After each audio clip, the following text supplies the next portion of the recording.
Sir আমরা 51টা class দিছি sir. যাক এটা আলহামদুলিল্লাহ, হয়তো থ্যাংক ইউ। রিটেন রিটেন দেওয়া জানে না। ওকে, হ্যাঁ, থ্যাংক ইউ। মানে জি 25টা স্যার। ক্লাসের ঘোষণা ছিল, 51 ক্লাস শেষ পর্যন্ত হয়েছে, আরো জি একটা ক্লাস স্যার। বাকি আছে, আমরা শেষে নেব। ওকে, জি thank sir. You so much. আসসালামু আলাইকুম। নাজমুল ভাই আমার কথা শুনতে পাচ্ছেন কিনা, সবাই শুনতে পাচ্ছ কিনা? জি স্যার, আমরা আপনার কথা শুনতে পাচ্ছি স্যার। জি ওকে। স্যার। তো উম, তো আমি আজকে ক্লাসের শুরুতে যেটা বললাম যে আমাদের ক্লাসগুলোতে প্রথমে 10 থেকে আমি যে ক্লাসটা নেব সেটার উপরে তোমরা যে কোনো একজন প্রথম 10-15 মিনিট ফিডব্যাক দেবে, সরি রিভিউ করবে, আবার রিভিউর উপরে একটা ফিডব্যাক হবে। ফিডব্যাকের স্টাইল কি হবে? স্যান্ডউইচ ফিডব্যাক, প্রথমে স্যান্ডউইচ সফট ফিডব্যাক। ওয়ার্ড, দেন হ্যাঁ, কারেক্টিভ, কারেক্ট। তারপর হ্যাঁ, আবার সফট, সফট অর্থাৎ ওয়ার্ড দিয়ে প্রথমে শেষ কাউকে হবে। প্রশংসা করবে। অর্থাৎ ফিডব্যাক সব সময়, তুমি যদি বলো যে আপনি আপনার জামাটা কেমন, তাও কিন্তু তুমি প্রথম আবার ভালো না লাগলেও প্রথমে ভালোভাবে বলবে, তারপরে মাঝখানে বলবে যে এই রংটা এই কালারটা ওইভাবে হইলে মানে আর একটু ভালো হইতো, তারপরে যে বলবা যে ওভারঅল তবে মানানসই হয়েছে। তাহলে সবসময় ফিডব্যাকে কখনোই রূঢ় শব্দ প্রথমে এবং শেষে বলতে নাই। তাহলে যিনি কথা বলেছেন তার মনোবৈকল্য তৈরি হয়। হ্যাঁ, ওকে। তো আমরা ইতিমধ্যে উম আহ, গত ক্লাসটা লাইভে ছিল না, তো আজকের ক্লাসে আমরা ইংলিশ লিটারেচারের ইম্পর্টেন্ট পিরিয়ড গুলো চলছিল। হ্যাঁ, তো গত ক্লাসে যেটা আমি বলেছিলাম সেটার উপরে আমি একটু কথা বলবো। আমি অনেক দ্রুত বলবো, কারণ যদি কারোর প্রবলেম হয় তোমরা আবার রেকর্ডিংটা দেখে নিতে হবে। ওকে। তো ওকে, আমি একটু, হ্যাঁ, ওকে,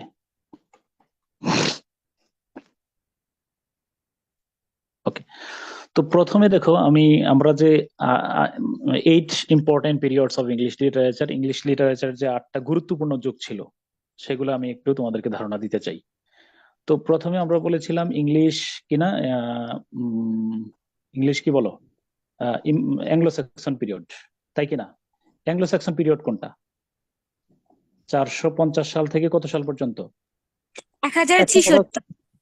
1066 সাল পর্যন্ত এই যুগটাকে আমরা বলেছি যে অ্যাংলো স্যাক্সন পিরিয়ড। কেন অ্যাংলো স্যাক্সন পিরিয়ড বললাম? কেন অ্যাংলো স্যাক্সন পিরিয়ড? জার্মানির অ্যাংলো কারণ এই সেক্সনরা সময়ে হচ্ছে জার্মান আক্রমণকে ইংল্যান্ড আক্রমণ করছিল। এরপর হলো হ্যাঁ, 450 থেকে 1066 পর্যন্ত 450 সাল ওখানে থেকে 1066 সাল শাসন পর্যন্ত করছে। এই যুগটাকে আমরা অ্যাংলো স্যাক্সন পিরিয়ড বললাম, কারণ আমরা স্পষ্টভাবে তোমাদেরকে ম্যাপে দেখিয়েছি 450 সালে আমাদের ইংরেজি সাহিত্যের যাত্রা শুরু। এই 450 সালে ইংল্যান্ডের, 30 সেকেন্ড ধরো আমি একটু শেয়ার করে নিচ্ছি, একটু 1 মিনিট অনেকে।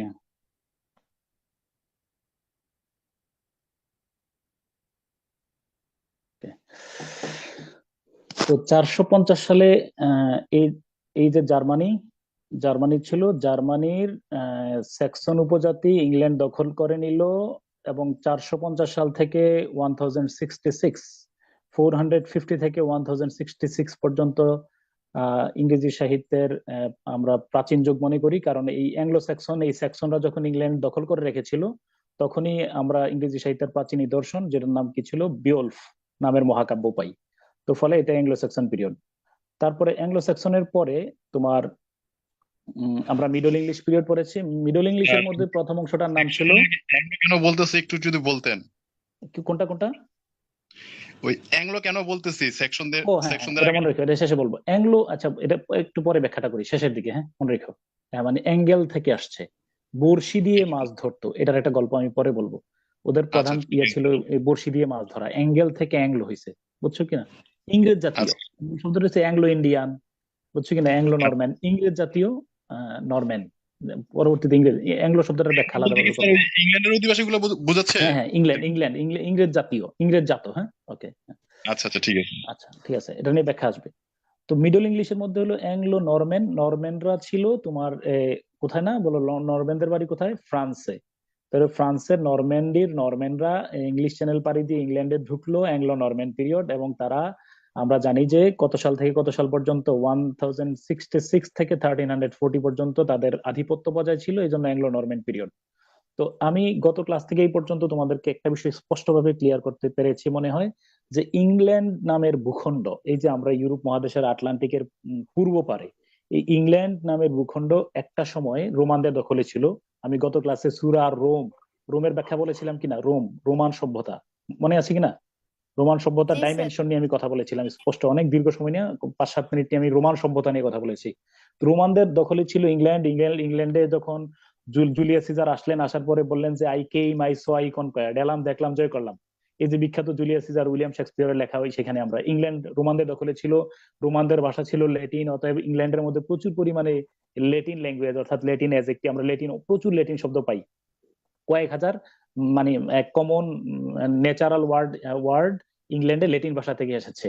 কারণ একটা সময় ইংল্যান্ড রোমানদের দখলে ছিল।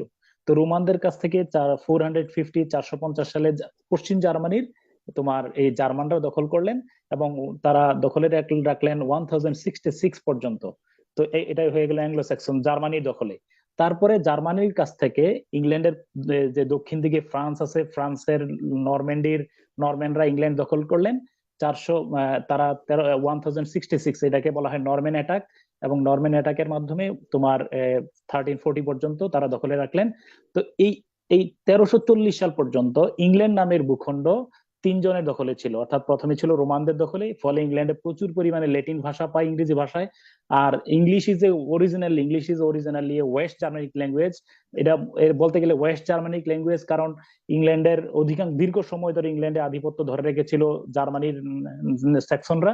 তারপরে আবার ফরাসিরাও যখন আসলেন, they imposed French language and culture forcefully over the English people. Anglo Norman পিরিয়ডের মধ্যে একেবারে তারা জোর করে ইংরেজি ভাষা এবং সাহিত্য, ফরাসি ভাষা এবং সাহিত্য ইংরেজদের উপরে চাপিয়ে দেয়। ইংরেজিতে কথা বলা, ইংরেজি চর্চা করা একদম ছিল না বলেই চলে। ফলে 1340 সাল পর্যন্ত ইংরেজি সাহিত্যের আমরা কোনো তোমার উল্লেখযোগ্য কিছু রচনা বা গ্রন্থ, উল্লেখযোগ্য কোনো কিছু বা অরিজিনাল ইংরেজি ভাষায় খুঁজে পাই না। তারপরে আমরা বলেছিলাম এরপর একজন কবির নাম পেয়েছি, তার নাম হলো Chaucer, Geoffrey Chaucer. Chaucer is the father of English language, literature and modern poetry. আমরা যে এই যে the age of Chaucer, ABCDEFGH, এই হরফে যার লেখা আমরা প্রথমে পড়তে পারি তার নাম চসার, যিনি এই হরফে সাহিত্য লিখেছেন, যার সাহিত্য আমরা আজও পড়তে পারি। আমাদের ওনার লেখা বিখ্যাত ক্যান্টারবেরি টেলস বলে, আমরা ক্লাসে গল্পটা বলবো। ক্যান্টারবেরি টেলস নামের একটা বই আমরা মাস্টার্সে আছে, ইংলিশে লিটারেচারে এটা অনার্স মাস্টার্সে পড়ানো হয়। তো এই ক্যান্টারবেরি টেলস তার লেখা আজও আমরা পড়তে পারি, এই জন্য তাকে আমরা বলি ফাদার অফ ইংলিশ ল্যাঙ্গুয়েজ। তিনি সাহিত্য রচনা করেছেন, মনে রাখবে বিশ্ব সাহিত্য শুরু হয়েছে কবিতা দিয়ে। স্যার ফিলিপ সিডনি, আমরা এলিজাবেথান পিরিয়ডে পড়বো ওই কবির নাম, ওনার নাম হলো স্যার ফিলিপ সিডনি। রানী এলিজাবেথের খুব প্রিয় পাত্র ছিলেন। হ্যাঁ, উনার মৃত্যুকে কেন্দ্র করে এডমান্ড স্পেন্সার লিখেছেন এস্ট্রোফেল, এটা পরে ক্লাসে তোমাদেরকে শোনাবো। তো এই স্যার ফিলিপ সিডনি কি করেছেন? স্যার ফিলিপ সিডনি তার বিখ্যাত অ্যান অ্যাপোলজি ফর পোয়েট্রির মধ্যে বলেছেন, the oldest form of reading learning, the earliest form of learning is poetry. তিনি বলেছেন, তিনি দাবি করেছেন যে জ্ঞান বিজ্ঞানের আদি রূপ হলো কবিতা। ধরো বিশ্ব সাহিত্যের সব ইলিয়াড বলো, ওডিসি বলো, পৃথিবীর সকল ভাষায় জ্ঞান বিজ্ঞান শুরু হয়েছে কবিতা দিয়ে, এবং মানুষের জ্ঞান অর্জনের যাত্রা শুরু হয় কবিতা দিয়ে। অর্থাৎ তোমার বাংলা ভাষায় আদি নিদর্শন চর্যাপদ, তুমি দেখো আরবি ভাষায় সাবা মুআল্লাকের কবি যারা আছে, ইমরুল কায়েসের মতো কবি যারা আছে, কবিতা দিয়ে লিখেছেন। উর্দু ভাষা বলো, ফার্সি ভাষায় বলো, মসনবি বলো, যত বড় বড় সাহিত্য, প্রাচীন সাহিত্যকর্ম আছে, ফার্সি ভাষার তোমার উল্লেখযোগ্য শাহনামা, মহাকাব্য। আমাদের ইংরেজি সাহিত্যে এই যে তোমার কি বলো, এই বিওলফ, তাহলে ইভেন হেরোডেটাস যে ইতিহাস গ্রন্থ লিখেছেন 9 মিউজেস, হেরোডেটাসের ইতিহাস গ্রন্থ তিনি কবিতা লিখেছেন। তাহলে মনে রাখবা যে জ্ঞান বিজ্ঞানের আদি ফর্মটা হলো কবিতা। তাহলে ইংরেজি সাহিত্যেরও আদি ফর্ম যেটা আমরা পাই, এটা হলো কি বলো, বিওলফ নামের একটা মহাকাব্য। তারপরে তোমার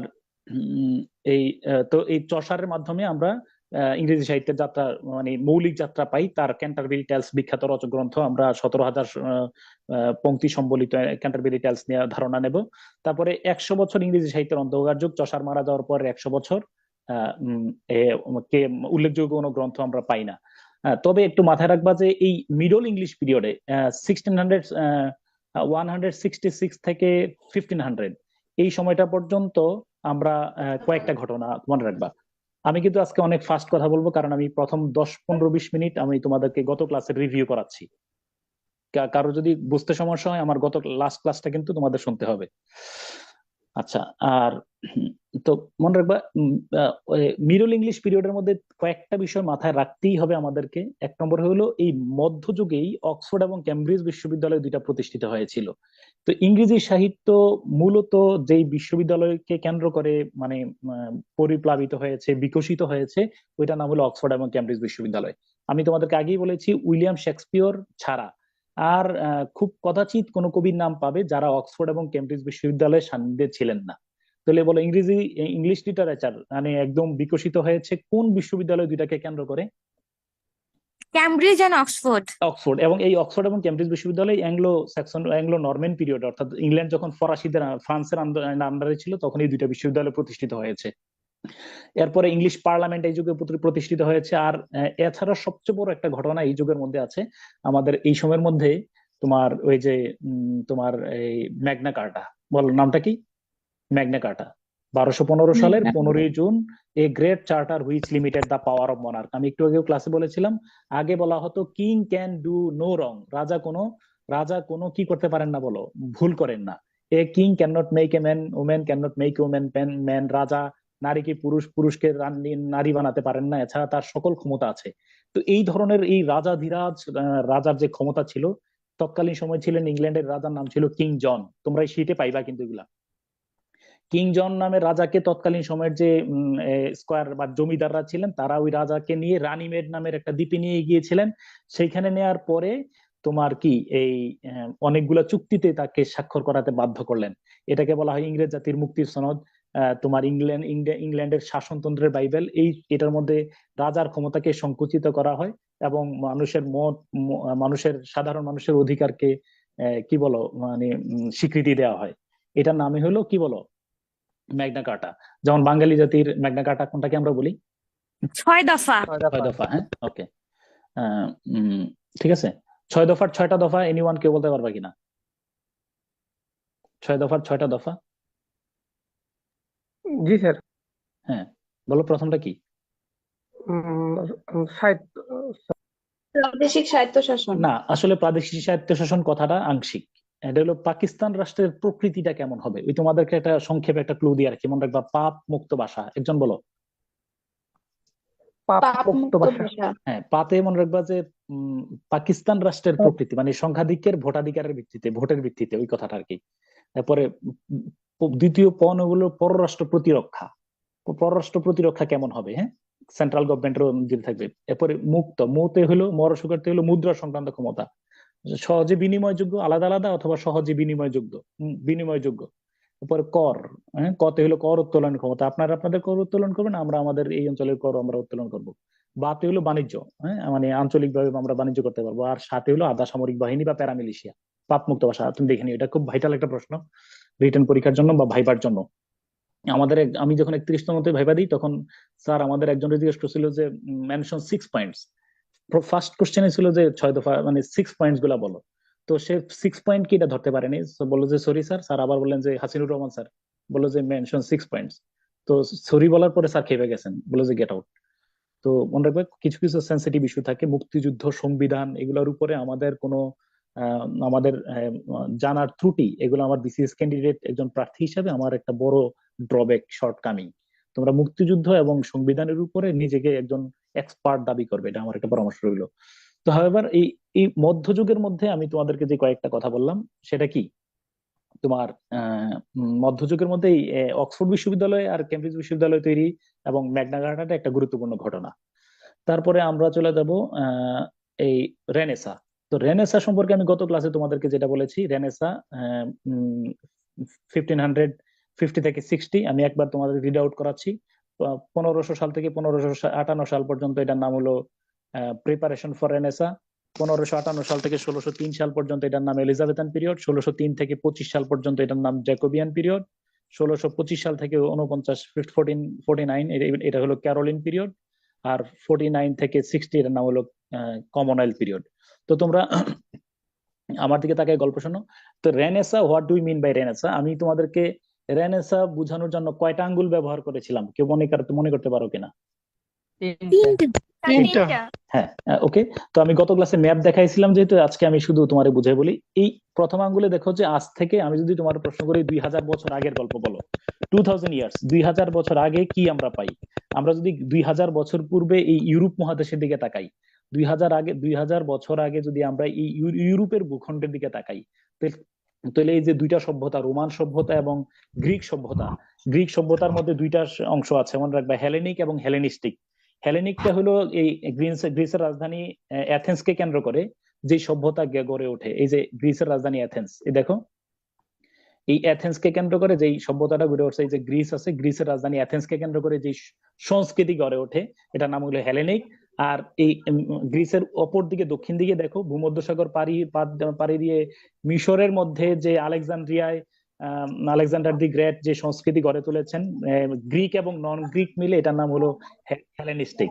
এছাড়াও তুমি দেখো, কেউ আনমিউট করো না প্লিজ।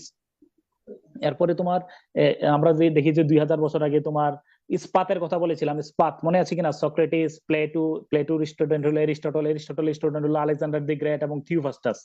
এরপরে এইভাবে করে হোমার, স্কাইলাস, আর্কিমিডিস, সোফোক্লিস, শত সহস্র জ্ঞানী বিজ্ঞানীদের সমাহার আমরা পাই। তো রেনেসা বলতে আমি তিনটা আঙ্গুল দিয়ে বুঝিয়েছিলাম। প্রথমে আমরা প্রাচীন ইউরোপের মধ্যে জ্ঞান বিজ্ঞানের একটা সমাহার আমরা পাই। জ্ঞান বিজ্ঞানের এমন কোন শাখা ছিল না যার বিকাশ এবং উৎপত্তি এবং বিকাশ ঘটে নাই। এক। এরপর দ্বিতীয়ত হলো এই যখন এই দেখো এই প্যালেস্টাইন আজকে যে যুদ্ধ চলতেছে, সেই প্যালেস্টাইনের জেরুজালেমে নাজারাথে হযরত ঈসা আলাইহিস সালাম জন্মগ্রহণ করলেন। তার জীবদ্দশার গল্প আমরা পরে ক্লাসে শোনাবো। ঈসা আলাইহিস সালামের সাহাবীরা 324 সালে এই এই এই তারা এই এই যে জেরুজালেম থেকে শুরু করে তারা ধর্মটা নিয়ে আসলেন কোথায় বলো তো? একজন বলো, কোন দেশে নিয়ে আসছিল? ইতালি। হ্যাঁ, ইতালিতে, ইতালিতে। রোমে নিয়ে আসছিলেন সম্রাট। এখানে ইতালির তখন সম্রাট ছিলেন সম্রাট কনস্ট্যান্টাইন। তিনি 324 সালে তাদেরকে ভ্যাটিকান সিটিতে জায়গা করে দিলেন। এবং এই যে তোমার ওইখান থেকে এই যে পোপ রাষ্ট্র তৈরি হলো বর্তমানে, যে এখান থেকে আমরা জানি এই যে ক্যাথলিসিজম, এখানে ক্যাথলিকটা আরো পরে হয়েছে, মোটামুটি খ্রিস্টানদের প্রধান একটা এই মধ্যপ্রাচ্যের মধ্যে হয়েছে। হাওয়েভার এই সম্রাট কনস্ট্যান্টাইন সমগ্র ইউরোপের মধ্যে খ্রিস্টান ধর্ম, অর্থাৎ সমগ্র পুরা রোমান সভ্যতার মধ্যে খ্রিস্টান ধর্ম কি করলেন বলো? চাপিয়ে দিলেন। ফলে ইউরোপের মধ্যে এক ধরনের বন্ধ্যাত্ব তৈরি হয়। অর্থাৎ দেখবা যে এই যে 324 সালের পরে আর কোনো সক্রেটিস, প্লেটো, এরিস্টটল এরা আর জন্মগ্রহণ করেন নাই। অর্থাৎ মুক্ত চিন্তা, ফ্রি থিঙ্কিং কে বন্ধ করে দেওয়া হয়। Education and state must be conducted by religion, ধর্মভিত্তিক রাষ্ট্র পরিচালনা শুরু হয়।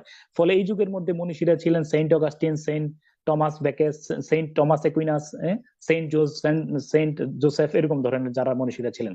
তো আমি বললাম যে রেনেসা মানে হলো প্রথমে ইউরোপ মহাদেশে জ্ঞান বিজ্ঞান ছিল, তারপরে এখানে ধর্মীয় প্রভাবের কারণে খ্রিস্টান ধর্মের আগমনের পরে মুক্ত চিন্তা বন্ধ হয়ে গেল, আর ধর্মীয় প্রভাবের কারণে মুক্ত চিন্তা, জ্ঞান বিজ্ঞান, শিল্পকলার চর্চা বন্ধ হলো।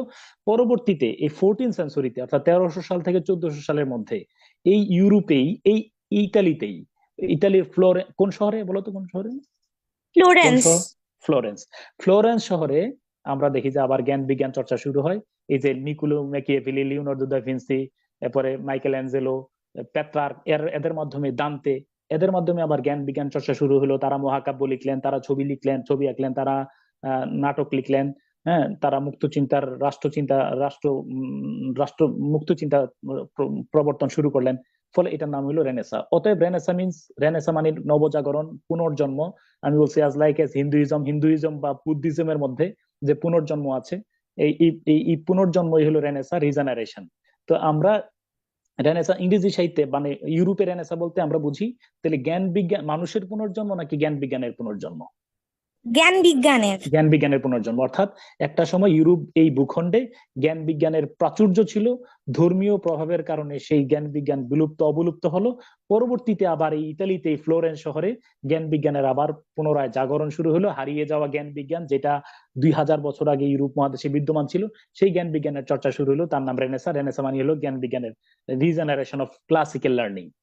তো তারপরে তোমার হ্যাঁ, তাহলে এই যে রেনেসা গেল। এই রেনেসা যখন এই 14 সেঞ্চুরিতে 1300 সাল থেকে 1400 সালের মধ্যে ইংল্যান্ডে বিকশিত হলেও এই রেনেসা এসে পৌঁছে ইংল্যান্ডে এসে পৌঁছে 1500 সালে 1500। তো অতএব আমরা 1500 সাল 1400 সাল থেকে 1500 সাল থেকে 1660 সাল পর্যন্ত এটাকে আমরা বললাম ইংরেজি সাহিত্যের রেনেসার যুগ। তো রেনেসার মধ্যে আমরা 5টা ভাগে ভাগ করেছি। একটা হলো প্রিপারেশন ফর রেনেসার প্রস্তুতি যুগ। এই ক্লাসের গল্প আমি গত ক্লাসে তোমাদেরকে বলেছি। রেনেসার প্রস্তুতি যুগের মধ্যে উল্লেখযোগ্য তেমন কিছু ছিল না। রানী এলিজাবেথের বাবা একটা অপদার্থ ছিল। রানী এলিজাবেথের বাবার নাম অষ্টম হেনরি। বিয়ে করছেন 6টা। বহুত কীর্তি কাহিনী, আমি ক্লাসে আগেও বলছি, পরে আবার বলবো। 6টা বিয়ে করছেন। প্রথম স্ত্রীকে তিনি ডিভোর্স দিচ্ছেন। দ্বিতীয় স্ত্রী এলিজাবেথের মা, এলিজাবেথকে বিয়ে করার পরে, এলিজাবেথের মাকে বিয়ে করার পরে এলিজাবেথ যখন জন্মগ্রহণ করলো, এলিজাবেথ জন্মগ্রহণ করার 2.5 বছর পরে এলিজাবেথের মাকে শিরশ্ছেদ করলেন, অপবাদ দিলেন যে এলিজাবেথ তো আমার মেয়ে না, এলিজাবেথ তার মামার মেয়ে, নাউজুবিল্লাহ।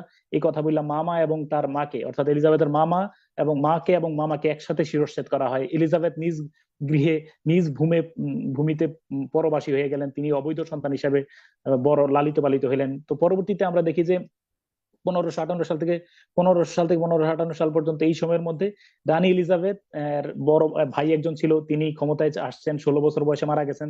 এডওয়ার্ড মারা গেলেন। এডওয়ার্ড ছিল তার ভাইয়ের নাম, সৎ ভাইয়ের নাম। তারপরে মেরি তার সৎ বোন ছিল, তিনিও মারা গেলেন 1558 সালে। 1558 সালে ইংল্যান্ডের মধ্যে আর কোন রাজা আমরা আর কোনো কাউকে খুঁজে পাই না রাজ পরিবারে, অর্থাৎ টিউডর ডাইনেস্টি। রানী এলিজাবেথের রাজবংশ ছিল টিউডর। বলো কোন বংশ? কোন বংশ? টিউডর রাজবংশে আর কোনো কাউকে আমরা খুঁজে পাই না। তো এই হ্যাঁ, তো এই রানী এলিজাবেথ আসলেন। রানী এলিজাবেথও কিন্তু এসে, রানী এলিজাবেথকে আমি হাইলাইট করেছি 3 ভাবে। তো রানী এলিজাবেথ 1558 সালে ক্ষমতায় আসছেন। একজন রিপিট করো, কত সালে ক্ষমতায় আসছেন? 1558। 1558 সালে তিনি ক্ষমতায় আসছেন। আসার পরে শি কনকয়ার্ড। রানী এলিজাবেথকে কেন আমরা খুব এই যুগটাকে কেন গোল্ডেন পিরিয়ড বলি? আবার দেখো রানী এলিজাবেথের ক্যারিশমেটিক পাওয়ারটা কোথায়। হ্যাঁ, কেউ ভুলবা না, আমি আবার বললাম সবচেয়ে গুরুত্বপূর্ণ তারিখ ইংরেজি সাহিত্যের মৌলিক যাত্রা এখান থেকে শুরু, 1558 থেকে 1603 সাল পর্যন্ত। তুমি এটাও মাথায় রাখতে হবে, রানী এলিজাবেথ ক্ষমতায় আসার 6 বছর পরে 1564 সালে উইলিয়াম শেক্সপিয়ার জন্মগ্রহণ করেছেন। William Shakespeare is the king without crown, মুকুটবিহীন সম্রাট। উইলিয়াম শেক্সপিয়ার অপ্রতিদ্বন্দ্বী। বিশ্ব সাহিত্যে উইলিয়াম শেক্সপিয়ারের ধারে কাছে আর কেউ নয় নাটক এবং সনেটের জগতে। এত প্রভাবশালী কবি থাকা সত্ত্বেও আমরা ওই যুগের নাম শেক্সপিয়ারিয়ান পিরিয়ড না বলে এলিজাবেথান পিরিয়ড বলেই বেশি পরিচিত করি। কেন? কারণ রানী এলিজাবেথ না থাকলে William Shakespeare, Christopher Marlowe, Thomas kit, Francis Bacon, Edmund Spencer কেউই হয়তো বিকশিত হতে পারতেন না। রানী এলিজাবেথ তাদেরকে প্যাট্রোনাইজ করেছেন। অতএব আমরা রানী এলিজাবেথকে 3 ভাবে গ্লোরিফাই করতে পারি, 3টা পার্টে। রানী এলিজাবেথ যখন ক্ষমতায় এসেছেন তখন ইংল্যান্ডে তার বাবার লাগিয়ে দেয়া প্রোটেস্ট্যান্ট এবং ক্যাথলিকদের মধ্যে যে যুদ্ধ ছিল, রানী এলিজাবেথের বাবা দ্বিতীয় বিয়েকে কেন্দ্র করে ইংল্যান্ডের মধ্যে প্রোটেস্ট্যান্টিনিজম নিয়ে এসেছিলেন। ইংল্যান্ডের লোকের আগে থেকে ছিল ক্যাথলিক, কিন্তু রানী এলিজাবেথের বাবা বিয়ের সুবিধার জন্য প্রোটেস্ট্যান্টিনিজম ইংল্যান্ডে নিয়ে এসেছিলেন। ফলে ইংল্যান্ডে এই প্রোটেস্ট্যান্ট এবং ক্যাথলিক এই দুইটার মধ্যে একটা সংঘাত তৈরি করেন। এই সংঘাত বছরের পর বছর চলেছে। রানী এলিজাবেথের এর আগে যে ক্ষমতায় ছিলেন এডওয়ার্ড, তার আমলে যুদ্ধ চলছে। রানী এলিজাবেথের আগে যে মেরি ক্ষমতায় ছিলেন, তার আমলে রানী মেরিকে বলা হয় ব্লাডি মেরি। তিনি তো এই সংঘাত থামান নাই, বরং আরো অসংখ্য মানুষকে নির্বিচারে হত্যা করেছেন। রানী এলিজাবেথ এসে দেখলেন যে দেশে কমিউনাল ভায়োলেন্স থাকে সেই দেশ কখনো উন্নত হয় না, যেমন আমাদের ইন্ডিয়ান সাবকন্টিনেন্ট। বছরের পর বছর সংঘাত লেগেছিল, ধর্মীয় সংঘাত। অতএব তিনি বললেন যে আগে আমার কমিউনাল হারমোনি আনতে হবে। অতএব তিনি তৈরি করলেন অ্যাংলিকানিজম, অর্থাৎ তিনি একটা তত্ত্ব দিলেন, বলে ইংল্যান্ডস ওন চার্চ, বলেন যে আমরা জার্মানিতেও যাব না, আমরা ভ্যাটিকান সিটি ইতালিতেও যাব না, আমরা এই ইংল্যান্ডের একটা কেন্দ্রীয় চার্চ ক্যান্টারবেরিতে তৈরি করে দিলাম। এটার প্রধান হয়ে গেলেন, ক্যান্টারবেরি চার্চের প্রধান রানী এলিজাবেথ নিজে হয়ে গেলেন। অতএব এখানে একটা তারা জাতীয়তাবাদ খুঁজে পেল। ইংল্যান্ডের লোকেরা রক্তক্ষয়ী সংঘর্ষ থেকে দূরে এসে তারা প্রোটেস্ট্যান্ট এবং ক্যাথলিক দুইটা বাদ দিয়ে তারা অ্যাংলিকানিজম গ্রহণ করলেন। ইংল্যান্ডের একটা ধর্মীয় স্থিতিশীলতা তৈরি হলো। তো রানী এলিজাবেথ প্রথমে এসে অশান্ত রক্ত বিবর্ণ ইংল্যান্ডকে তিনি শান্ত করলেন, দেশ এখন স্থিতিশীল। এরপরে দ্বিতীয়ত তিনি অক্সফোর্ড এবং কেমব্রিজ বিশ্ববিদ্যালয়ের মেধাবী শিক্ষার্থীদেরকে প্রণোদনা দিলেন, সাহিত্য শিল্পকে বিকশিত করলেন। এই ফলে আমরা দেখি যে ইংরেজি সাহিত্যের একবারে শর্ট স্টোরি এবং নোভেল, আবার বলো শর্ট স্টোরি এবং নোভেল, এই দুইটা মৌলিক শাখা ছাড়া ইংরেজি সাহিত্যের প্রায় সব শাখা উৎপত্তি এবং বিকাশ রানী এলিজাবেথের আমলে ঘটে।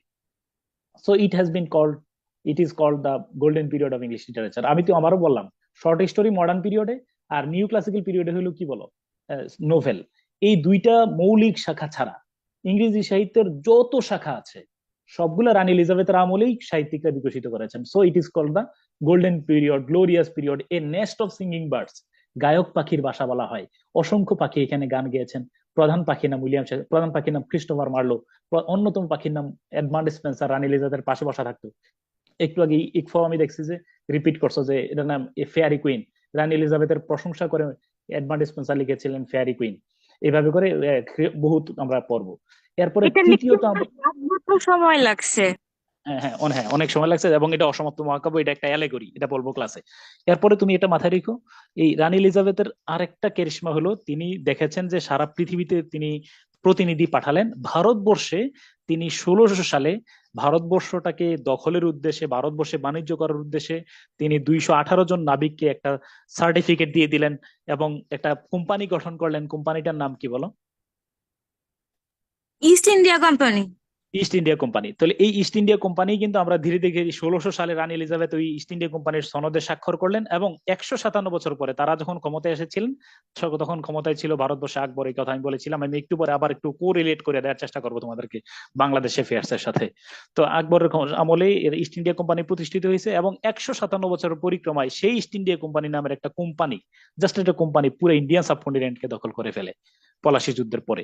ওকে, আচ্ছা, তারপরে এলিজাবেথান পিরিয়ড গেল। এলিজাবেথান পিরিয়ড আমরা বড় বড় কবি সাহিত্যিকদেরকে পড়বো। তারপরে আমরা পড়বো এলিজাবেথ যখন মারা গেলেন, তখন আমরা জানি এলিজাবেথের কোনো নিকটতম ওয়ারিশ নাই, কারণ এলিজাবেথ ভার্জিন কুইন, তিনি বিয়ে করেন নাই। বিয়ে না করার কারণে তার কোনো উত্তরাধিকার নাই। আমরা তো তার নিকটতম উত্তরাধিকারী পেলাম রানী এলিজাবেথের বাবা, মানে ফুফুকে বিয়ে দেওয়া হয়েছিল কোন দেশে বলতো? স্কটল্যান্ড। স্কটল্যান্ডে। ইংল্যান্ডের উত্তর দিকে স্কটল্যান্ড। স্কটল্যান্ডের রাজা ছিলেন জেমস ফার্স্ট।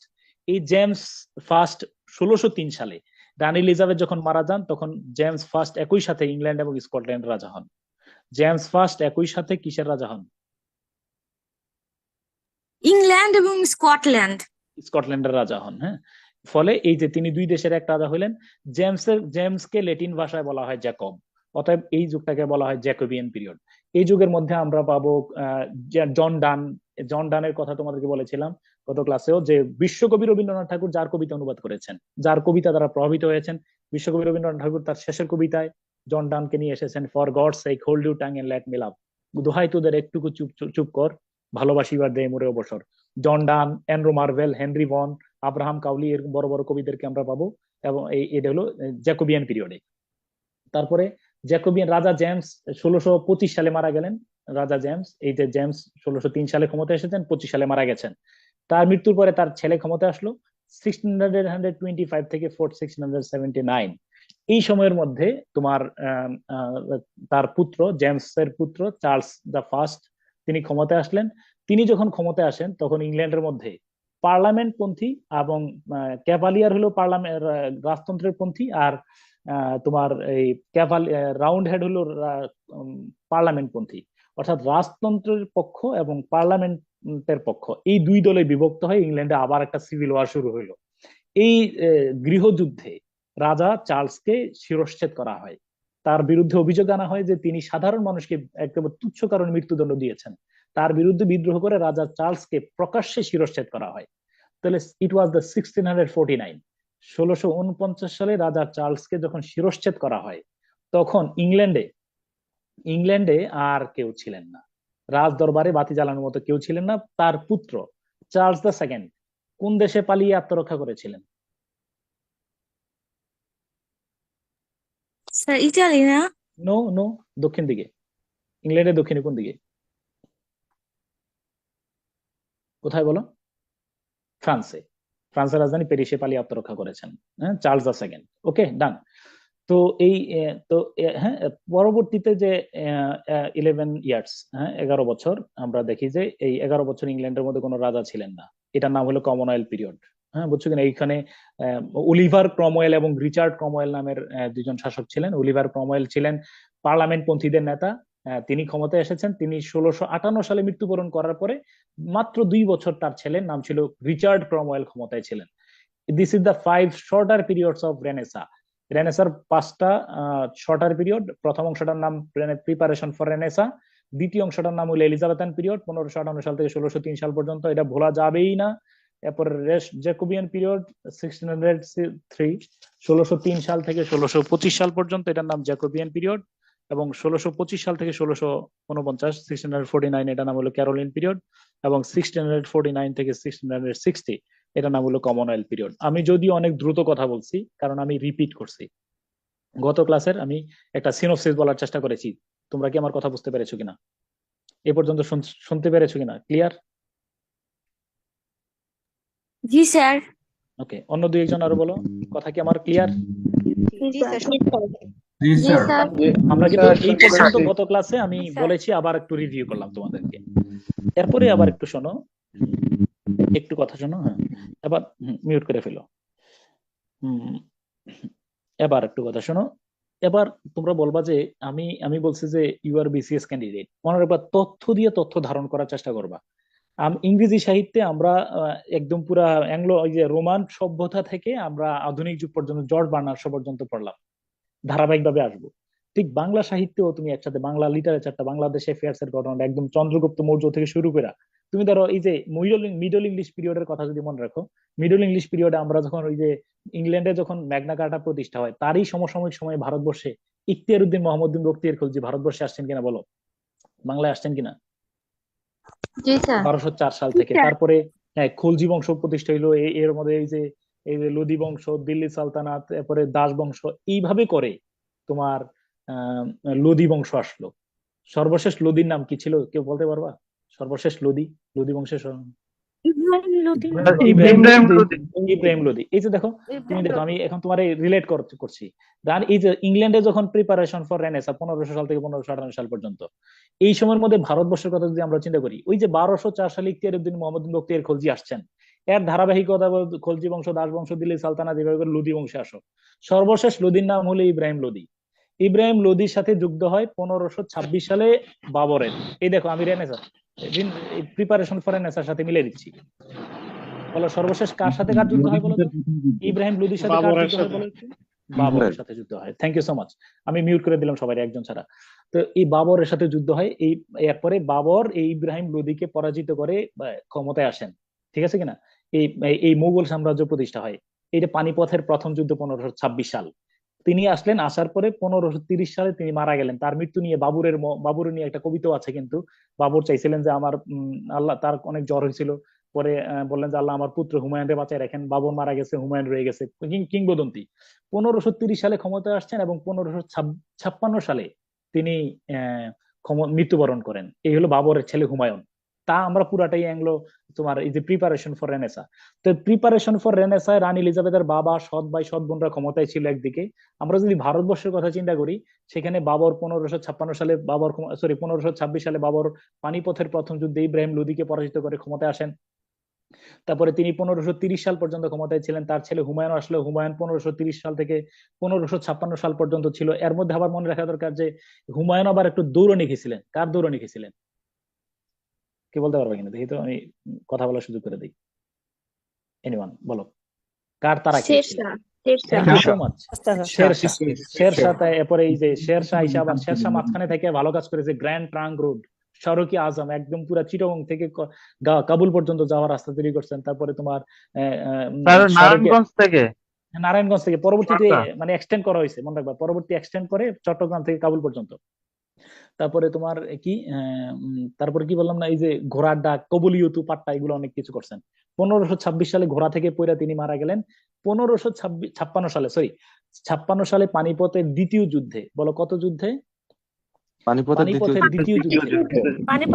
দ্বিতীয় যুদ্ধে আফগান নেতা হিমুকে পরাজিত করার মাধ্যমে বৈরাম খানের সহযোগিতায় সম্রাট আকবর ক্ষমতায় আসেন, তাই কিনা বলো? 1556 সালে আকবর ক্ষমতায় আসছেন, তিনি মৃত্যুবরণ করেছেন 1605 সালে।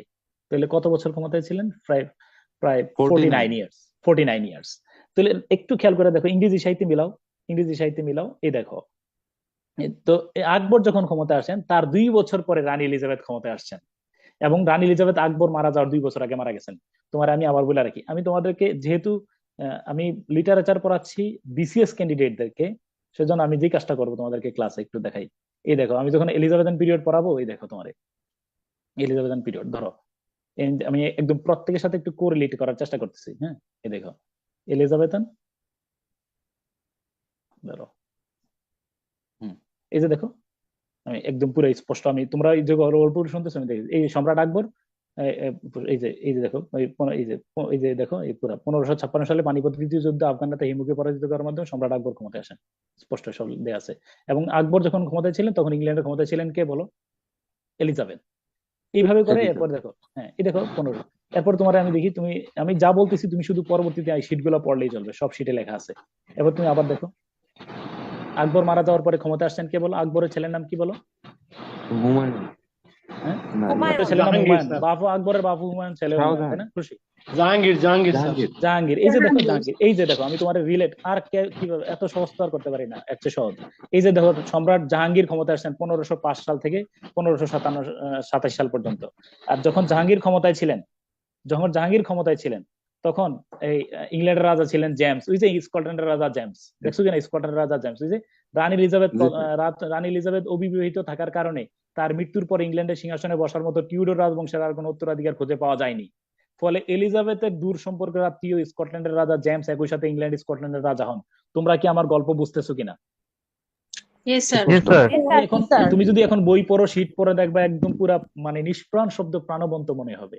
এই যে জেমস, এই যে ল্যাটিন ভাষায় জেমসকে জ্যাকোবাস বলা হয়। হ্যাঁ, এই দেখো 1608 সালে এই যে জেমসের সুপারিশপত্র, আমি গত ক্লাসে বলছিলাম যে একজন ইংরেজ রাজার সাথে, এই লাইনটা পড়ে দেখো, চতুর্থ মুঘল সম্রাট নাসিরউদ্দিন সেলিম জাহাঙ্গীর ইংল্যান্ডের রাজা জেমসকে নিম্নোক্ত পত্রটি লিখেছিলেন। আমি বলেছিলাম না যে রাজা জেমসের সাথে জাহাঙ্গীরের পত্র বিনিময় হয়তো কিনা বলো?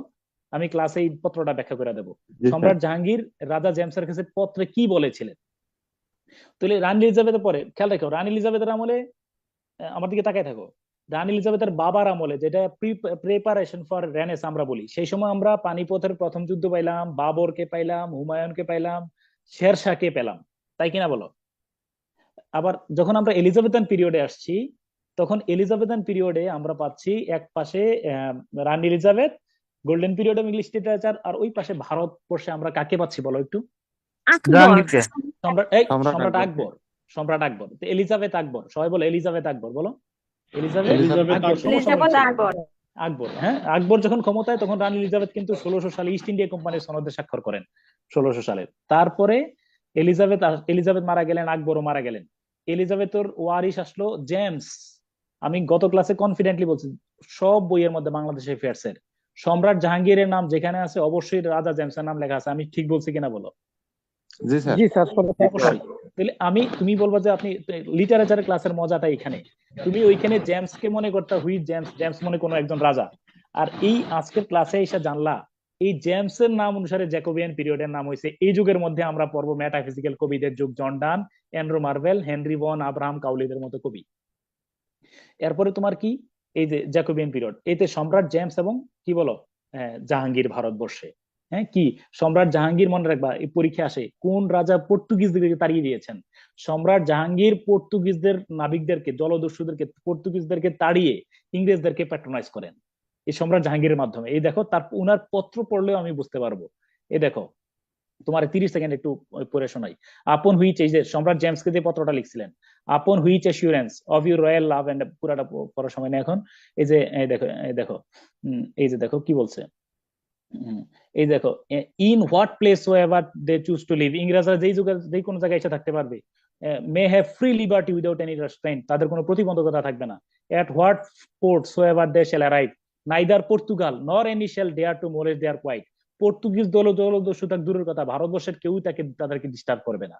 এই সকল সুযোগ সুবিধা আমি কেন, for confirmation of our love and friendship I desire your majesty to command your merchants to bring in their ships of all sorts of rarities and rich goods fit for my palace. আমি আপনার এই যে সৈন্যদেরকে, ইংরেজ বণিকদেরকে এত সুযোগ সুবিধা দিলাম একটাই কারণ, আমার রাজ দরবারকে সুশোভিত করার জন্য যত মূল্যবান মণিমুক্তা, সুন্দর সুন্দর জৌলসপূর্ণ তৈজসপত্র বা জিনিসপত্র আছে তা আপনি আমাদেরকে পাঠাবেন, আমার রাজ দরবারে পাঠাবেন। ফলে আমি আপনার ইয়াদেরকে এত এত কিছু দিয়ে দেব। ফলে ইংরেজরা দেখবা যে এই যে সম্রাট জাহাঙ্গীরের আমলে ভারতবর্ষের শাসকরা, মুঘল শাসকরা ইংরেজদের ব্যাপারে নমনীয় ছিলেন। ইংরেজরা বিভিন্ন জৌলসপূর্ণ ওই যে ফিট ফর মাই প্যালেস রাজদরবারকে সুশোভিত করার জন্য বিভিন্ন জিনিসপত্র নিয়ে আসতো। রাজারা মনোহর মনোহর হতেন, আত্ম মানে মানে মানে খুব ভালো লাগতো তাদের। আর নিয়ে আসছিলেন হোমিওপ্যাথিক বিভিন্ন মেডিসিন নিয়ে আসতেন। অসুস্থ হয়ে গেলেই তারা বিভিন্ন রকমের ট্রিটমেন্ট প্রয়োগ করতেন। এই দেখো আমি তোমার এই ইতিহাস পড়ানোর সময় তোমার বলে রাখি, এই পরবর্তীতে দেখো কারা কারা কি করছেন। তোমার একটু এগুলো আমি বাংলাদেশের ফেস থেকে তোমার নিয়ে পড়াচ্ছি। এই যেমন ধরো, তোমার একটু দেখাচ্ছি, একটু দেখো। এই যে দেখো, এই যে সম্রাট পরবর্তী সম্রাট শাহজাহানের পুত্র তথা সম্রাট আওরঙ্গজেবের ভাই শাহ সুজা, দেখছো?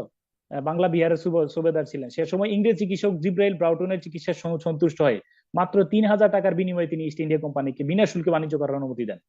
তো ফলে তুমি আমার কথা থেকে এইটাই বুঝলা যে এই রানী এলিজাবেথ আমলে আমরা যখন এলিজাবেথান পিরিয়ড মাথায় রাখবো, তখন একই সাথে ইস্ট ইন্ডিয়া কোম্পানিও মাথায় রাখবো। এরা তখন ভারতবর্ষের সম্রাট ছিলেন আকবর। তার পরবর্তীতে এই সম্রাট জাহাঙ্গীর প্যাট্রোনাইজ করেন। এর পরবর্তীতে শাহজাহান আওরঙ্গজেব হয়ে যারা যারা প্রত্যেকে ছিলেন, তারা ইংরেজদের ব্যাপারে বাংলার যত সুবেদার ছিলেন তারা নমনীয় ছিলেন। এই জন্য তাদেরকে বিভিন্ন জিব্রাইল ব্রাউটন, উইলিয়াম হ্যামিল্টন, এরা এসে বিভিন্ন রকমের ট্রিটমেন্ট করে রাজাদেরকে আরোগ্য করেছেন, সুবেদারদেরকে আরোগ্য করেছেন। ফলে তারা কৃতজ্ঞ হইয়া ইংরেজদেরকে মানে তোমার বিনা জবাবদিহিতায় তারা ইংরেজদেরকে সুযোগ সুবিধা করে দেয়। ফলে তারা কলকাতা, সুতানটি, হুগলি, এরপরে এই আরো কতগুলো জায়গা আছে না, ওইগুলোতে বাণিজ্য কুটি স্থাপন করে। ওই কুটির মধ্যে আইনা তারা কি করে বলো, এই এই অস্ত্র বারুদের মানে স্তূপ তৈরি করে। তাদেরকে জবাব দিতে নিত না। ফলে আমরা 1757 সালে সেই টের পেয়েছি। ফলে ইংরেজি সাহিত্যের ইতিহাসের সাথে বাংলাদেশের ইতিহাস একেবারে ওতপ্রোতভাবে জড়িত। আমি কথাটা বুঝলাম তোমারে। তারপরে সম্রাট জেমস মারা গেলেন। জেমস মারা যাওয়ার পরে ক্ষমতা আসছেন কে বলো? আমরা জানি রাজা চার্লস। মনে আছে কিনা তোমাদের, বলো কে ক্ষমতা আসছেন? চার্লস তার পুত্র। চার্লস ক্ষমতা আসছেন। একটু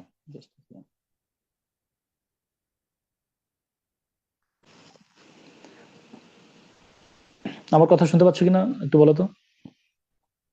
জি স্যার। ওকে, চার্লস ক্ষমতা আসছেন। আসার পরে চার্লস যখন ক্ষমতা আসছেন তখন ভারতবর্ষের ক্ষমতায় ছিল সম্রাট শাহজাহান, প্রিন্স অফ বিল্ডার্স। কে ছিল বলো? সম্রাট শাহজাহান। ওকে, তারপরে তিনি ক্ষমতায় ছিলেন 1527 সাল থেকে 57 সাল পর্যন্ত। ওকে, তারপরে তুমি এবার আসো, পরে হলো এই তাহলে আমরা এটা বুঝাইলাম, ঠিক আছে কিনা? এবার আসো, তাহলে 5টা যুগ তাহলে তোমার preparation, Elizabethan, Jacobean, Caroline, Commonwealth period 11 বছর কোনো রাজা ছিল না। বলো সালটা কত সাল থেকে কত সাল পর্যন্ত? 1649 থেকে 1660। 60 সাল পর্যন্ত। এবার আসো, আমরা চতুর্থ যুগের নাম চলে আসলাম আজকে থেকে নতুন পড়া। তো এটার নাম হলো নিউ ক্লাসিক্যাল পিরিয়ড। তোমার আগে আমি একটু শোনাচ্ছি। নিউ ক্লাসিক্যাল মিনস হলো নিউ ক্লাসিক্যাল। ক্লাসিক, এটার ব্যাখ্যা আমার পরে বলতে হবে। ক্লাসিক মানে হলো বাংলা সাহিত্যে এটাকে বলা হয় ক্লাসিক। শব্দের অর্থ কি কেউ বলতে পারবে কিনা? কেউ বলতো ক্লাসিক শব্দের বাংলা অর্থ তুমি কি, প্রমিত বাংলা কি বলতে পারো? ধ্রুপদী। Thank you so much. ধ্রুপদী, হুইচ আপিলস ইউনিভার্সালি, যার আবেদন কখনো ফুরিয়ে যায় না। তো এটা নিয়ে আমি কেন এই যুগের নাম নিউ ক্লাসিক্যাল, এটা নিয়ে আমি পরে ব্যাখ্যা করতে হবে। মানে অর্থাৎ তারা এই যুগের সাহিত্যিকরা 1660 থেকে 1798 সালের সাহিত্যিকরা প্রমিত সাহিত্য অর্থাৎ প্রাচীন গ্রিক এবং রোমান সাহিত্যকে ক্লাসিক্যাল লিটারেচার বলা হয়। লাইনটা একবার রিপিট করবা কি? কোন যুগটাকে সাহিত্য ক্লাসিক্যাল লিটারেচার বলা হয়? প্রাচীন গ্রিক এবং রোমান লিটারেচার, ওই যে ইলিয়াড, ওডিসি, এসকেলাস, সোফোক্লিস, হোমার, ওই যে প্রাচীন। তো এই 1660 থেকে 1798 সালের রাইটাররা তোমার প্রমিত সাহিত্য, ধ্রুপদী সাহিত্য, ক্লাসিক্যাল লিটারেচার অনুসরণ করেছিলেন। কিন্তু তারা ওই সমস্ত রাইটারদের মতো ক্লাসিক হয়ে উঠতে পারেননি বিধায় এই যুগের নাম নিউ ক্লাসিক্যাল পিরিয়ড। ব্যাখ্যা আমি পরে বলবো। 3টা যুগ শর্ট আর এজ 3টা আছে। 1660 থেকে 1700 এটার নাম হলো রেস্টোরেশন পিরিয়ড। 1700 থেকে 1745 এটার নাম হলো অগাস্টান পিরিয়ড। 1745 থেকে 1785 এটার নাম হলো, বা 98 পর্যন্ত এটার নাম হলো এজ অফ সেন্সিবিলিটি। তোমরা যদি আমার কথা মনে হচ্ছে যে আমি খুব দ্রুত বলতেছি, আমি আবারও তোমাদেরকে জানাই রাখি, যারা আজকে প্রথম শুনতেছো আমার কথা, আমি গত ক্লাসের রেকর্ডিংটা আবার দেখবা। গত ক্লাসের রেকর্ডিং, গত ক্লাস পর্যন্ত আমি এই পর্যন্ত যা বলেছি তা গত ক্লাসের সিনপসিস। এখন থেকে নতুন ক্লাস শুরু হচ্ছে। তো এই 3টা যুগ, রেস্টোরেশন, অগাস্টান আর হলো এজ অফ সেন্সিবিলিটি। এ তো তোমরা প্রয়োজনে বারবার রেকর্ডিং শুনবা, এবং আমি একদমই তোমাদের ক্লাসগুলো যখন শেষ হবে তখন একসাথে সবগুলা রেকর্ডিং আবার দেবো। তো রেস্টোরেশন মানে হলো এবার আমার গল্প শোনো। ইকফা বলো তো, রেস্টোরেশনটা কত সাল থেকে কত সাল পর্যন্ত? 1660 থেকে 1700। 1700। 1700।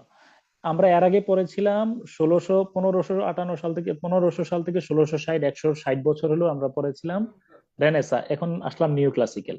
নিউ ক্লাসিক্যালের প্রথম অংশের নাম হলো রেস্টোরেশন। কুল হ্যাঁ, তুমি রেস্টোরেশন বোঝার জন্য, রেস্টোরেশন বাংলায় না বুঝা আমার সাথে একটা শব্দ বলো, রেস্টোরেশন অফ আওয়ামী লীগ। বলো কি? Restoration of Awami League. Restoration মানে হলো রেস্টোরেশন অফ আওয়ামী লীগ। তাহলে কেমনে? বা বাংলা আগে তুমি বাংলাদেশের গল্প শোনো। 1971 সালের পরে 1975 সাল আমরা বঙ্গবন্ধু এই পর্যন্ত ক্ষমতায় ছিলেন। 1975 সালের 15 আগস্ট বঙ্গবন্ধুকে সপরিবারে হত্যা করার পরে বঙ্গবন্ধুর সবাই যখন নিহত হলেন, তখন আওয়ামী লীগের অবস্থা খুব নাজুক ছিল এবং আওয়ামী লীগ নাম উচ্চারণ করার মতো কেউ ছিল না, এমন একটা পর্যায়ে ছিল।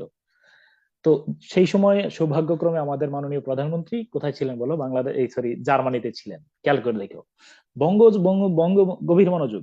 বঙ্গবন্ধুকে যখন সপরিবারে তাকে হত্যা করা হয়, তখন তার পরিবারের দুইজন সদস্য শেখ হাসিনা এবং শেখ রেহানা জার্মানিতে ছিলেন, বন, বার্লিন এগুলোতে ছিলেন। তারপরে পরবর্তীতে এই এই এই মাঝখানের এই সময়টা 20-21 বছর আওয়ামী লীগের অবস্থা একেবারে কোণঠাসা ছিল। তো 21 বছর পরে আবার আওয়ামী লীগ ক্ষমতা আসছে কিনা সেটা বলো। জি স্যার। তাহলে এই যে দেখো, এটার নাম হলো রেস্টোরেশন। হারিয়ে যাওয়া আওয়ামী লীগ আবার ক্ষমতা, আবার ফিরে আসছে। একটা সময় মনে করছিল যে মানুষ বঙ্গবন্ধু হত্যা করে ফেলছে, আওয়ামী লীগ একদম নিশ্চিহ্ন হয়ে গেছে। তো হারিয়ে যাওয়া আওয়ামী লীগ আবার ফিরে এসেছে, এটার নাম তুমি রেস্টোরেশন অফ আওয়ামী লীগ বললা। তো ঠিক আবার আমার দিকে মনে রাখো, রাজা জেমস 1625 সালে মারা গেলেন। গভীর মনোযোগ, মনে আছে কিনা? রাজা জেমস 25 সালে মারা গেলেন। তার ছেলের নাম চার্লস, তিনি মারা গিয়েছেন কত সালে? তাকে হত্যা করা হয়েছিল কত সালে? 49 সালে স্যার। 1649। এরপর রাজাকে যখন হত্যা করা হয়, মনে রাখবা, রাজাকে হত্যা করার পরে কত বছর ইংল্যান্ডে কোনো রাজা ছিলেন না? 11 বছর। 11 বছর। তখন সবাই মনে করছে রাজতন্ত্র নিপাত, সবাই রাজতন্ত্র বিরোধী অনেক কবিতা লিখছেন, বুঝছো কিনা? রাজতন্ত্র ইয়ে হয়ে গেছে, বিনাশ হয়ে গেছে, খুশিতে আত্মহারা।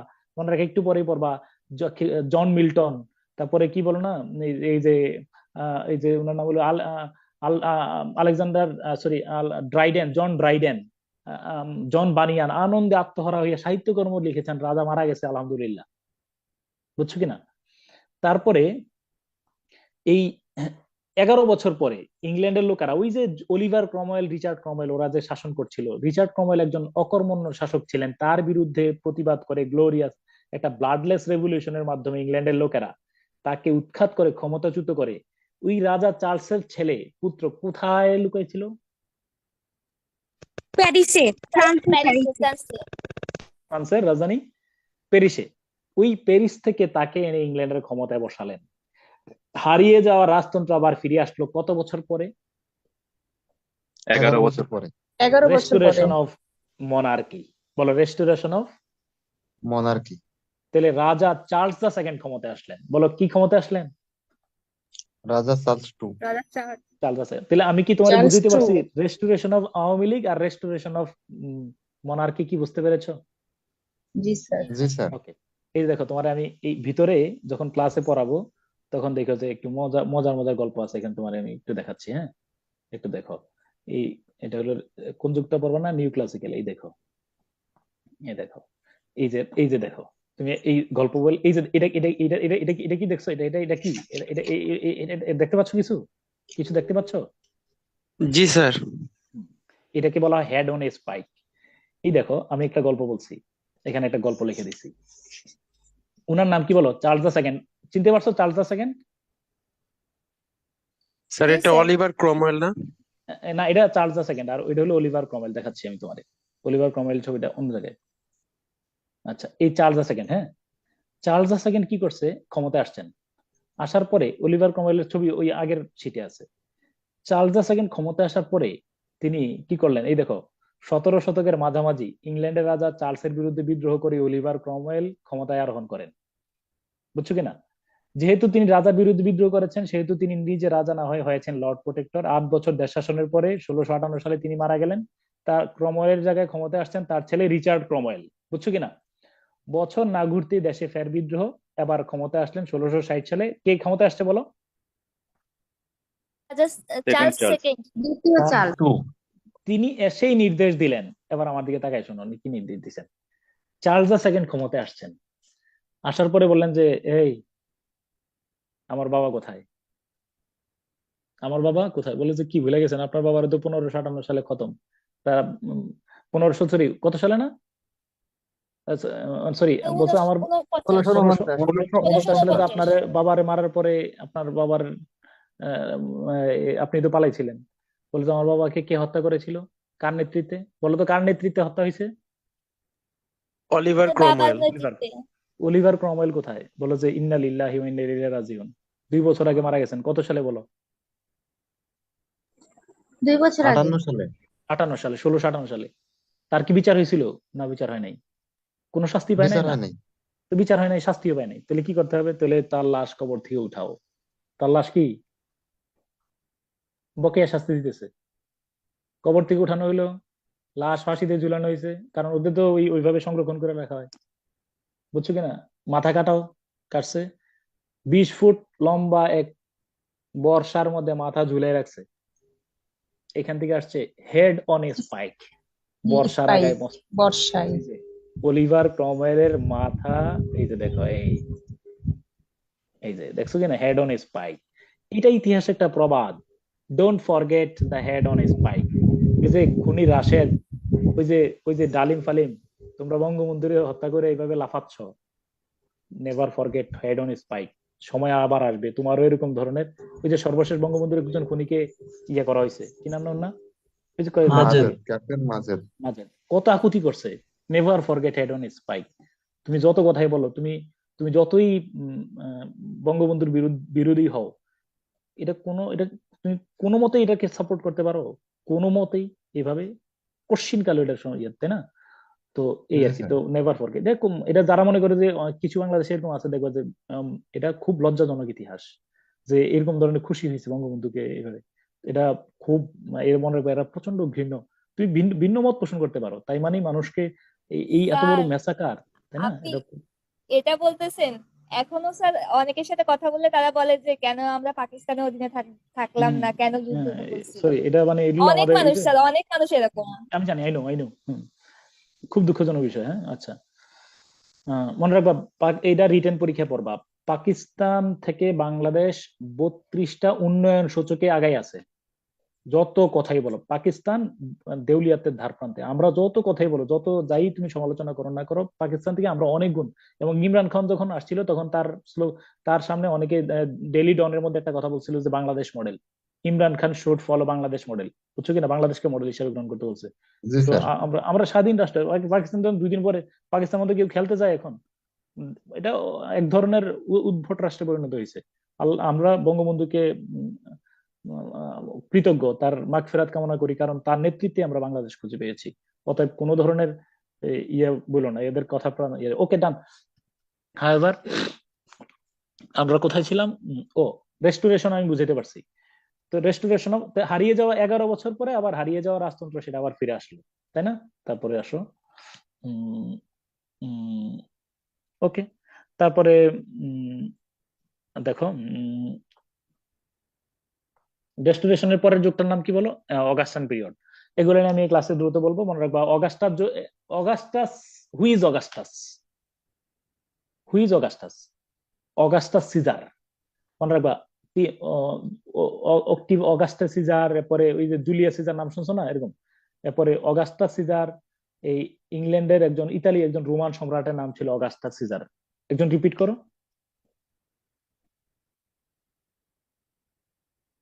অগাস্টাস সিজার কোন দেশের রাজা ছিলেন? রোমান ইতালির সম্রাট। একজন রাজা। 1700 সাল থেকে 1745 সাল পর্যন্ত ইংল্যান্ডের সাহিত্যিকরা, এই 1700 সাল থেকে 1745 সাল পর্যন্ত ইংল্যান্ডের সাহিত্যিকরা সম্রাট অগাস্টাসের আমলের সাহিত্যিকদেরকে অনুসরণ করেছিলেন। লাইনটা একজন রিপিট করবা। 1700 থেকে 1745 সালে ইংরেজদের সাহিত্যিকরা রাজা দা অগাস্টিন পিরিয়ড অনুসরণ করে। অগাস্টাসের সম্রাট অগাস্টাস সিজারের সাহিত্য আমল। অগাস্টাস সিজারকে নাকি অগাস্টাস সিজারের আমলের সাহিত্যিকদেরকে ভার্জিল টার্জিল অনেক বড় বড় কবি ছিলেন। এই জন্য এই যুগের নাম অগাস্টান পিরিয়ড। এই যুগের প্রধান কবির নাম ছিল আলেকজান্ডার পোপ, এই জন্য এটাকে আলেকজান্ডার পোপের যুগ বলা হয়। এই little learning is a dangerous thing আগে বলছি। তারপরে to err is human to forgive is divine, তার বিখ্যাত কথা। তারপরে তোমরা পড়ছো, তারপরে তোমার কি ছিল, হ্যাঁ কি ছিল বলো, ওই যে পরে তোমার তোমার মকেপিক একটা ছিল, the rape of the lock. হ্যাঁ ওকে। আর এর আগের যুগটার নাম ছিল, এখানে বড় কবির নাম ছিল জন ড্রাইডেন। তোমার একটা কথা বলে রাখি, তোমার লিটারেচারে একটা মজার বিষয় তুমি দেখে খেয়াল করে দেখো একটু, তোমার 30 সেকেন্ড এখানে আমি একটু অন্য প্রসঙ্গ বলি। আচ্ছা, এই রেস্টোরেশন পিরিয়ডে দুইজন বড় কবির নাম আছে, একজনের নাম হলো জন ড্রাইডেন আর একজনের নাম হলো জন মিল্টন। তুমি কাকে বেশি চিনো? মিল্টনকে চিনো। এবং নিঃসন্দেহে তোমার কাছে, তুমি বলো তো কে বড় কবি, জন মিল্টন না জন ড্রাইডেন? যাকে চিনি অবশ্যই তুমি জন মিল্টনের নাম যেহেতু বেশি শুনো, ওয়াইডলি শুনছো, অবশ্যই জন মিল্টনের বড় কবি, মহাকবি। কিন্তু যুগের নাম কেন জন ড্রাইডেনের নাম হয়েছে? আচ্ছা মনোযোগ দিয়ে শোনো এবার। এবার দেখো, ডিগবাজির ইতিহাস, পৃথিবীর ডিগবাজি খাইয়া অনেকে যে কিংবদন্তি হয়েছে এর মধ্যে একটা মনে রাখবা। এই রাজা রাজা মনে রাখবা, রাজাকে যখন হত্যা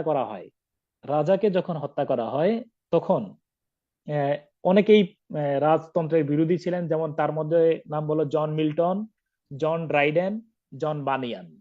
তিনজনের নাম বলবা একটু। জন মিল্টন, জন ড্রাইডেন, জন বানিয়ান নাকি বঙ্গবন্ধুকে যখন হত্যা করা হয় তারপরে ওরা ওই বঙ্গবন্ধুর হত্যাকে সমর্থন করেছেন। অর্থাৎ রাজাকে যখন হত্যা করা হয় তখন তারা রাজার হত্যাকে স্বাগত জানিয়েছেন, বলছে আমাদের রাজতন্ত্র হচ্ছে গণতন্ত্রে ভালো। কথা বুঝছো কিনা? আবার 21 বছর পরে আওয়ামী লীগ চলে আসছে। কে আসছে বলো? আওয়ামী লীগ। 11 বছর পরে আবার কি আসছে ওইখানে? রাজতন্ত্র। আসার পরে দুইজন যেই সিদ্ধান্তে ছিলেন, বলছে যে ওরা যে বলো যে আমরা যে বলছি রাজা মারা গেছে, আমি বলছি ঠিক আছে রাজা মারা গেছে আলহামদুলিল্লাহ, আমি রাজার মারা যাওয়ার পক্ষে, আমি গণতন্ত্রের পক্ষে। দুইজন। আর একজন সাথে সাথে একটা ইউটার্ন নিয়ে ফেলছে, বলে যে আরে কি কন, না না এই আপনার রাজা ভালো না, আমি আর আগে ভুল লিখছিলাম, আপনি মহৎ। যেই দুইজন, ওনার নাম হলো জন মিল্টন এবং জন বানিয়ান। আর যিনি ইউটার্ন নিছেন ওনার নাম হলো জন ড্রাইডেন। এবার বলো, লাল দালানে কাশিমপুর কারাগারে কে গেছেন? কারাগারে গেছেন?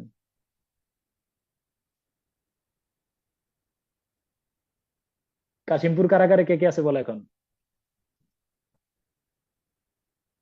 এই আমার কথা শুনতে পাচ্ছ নাকি? ও সরি, তোমার মিউট হয়ে গেছে। কাশিমপুর কারাগারে কে কে আছেন? মিল্টন আর বানিয়ান।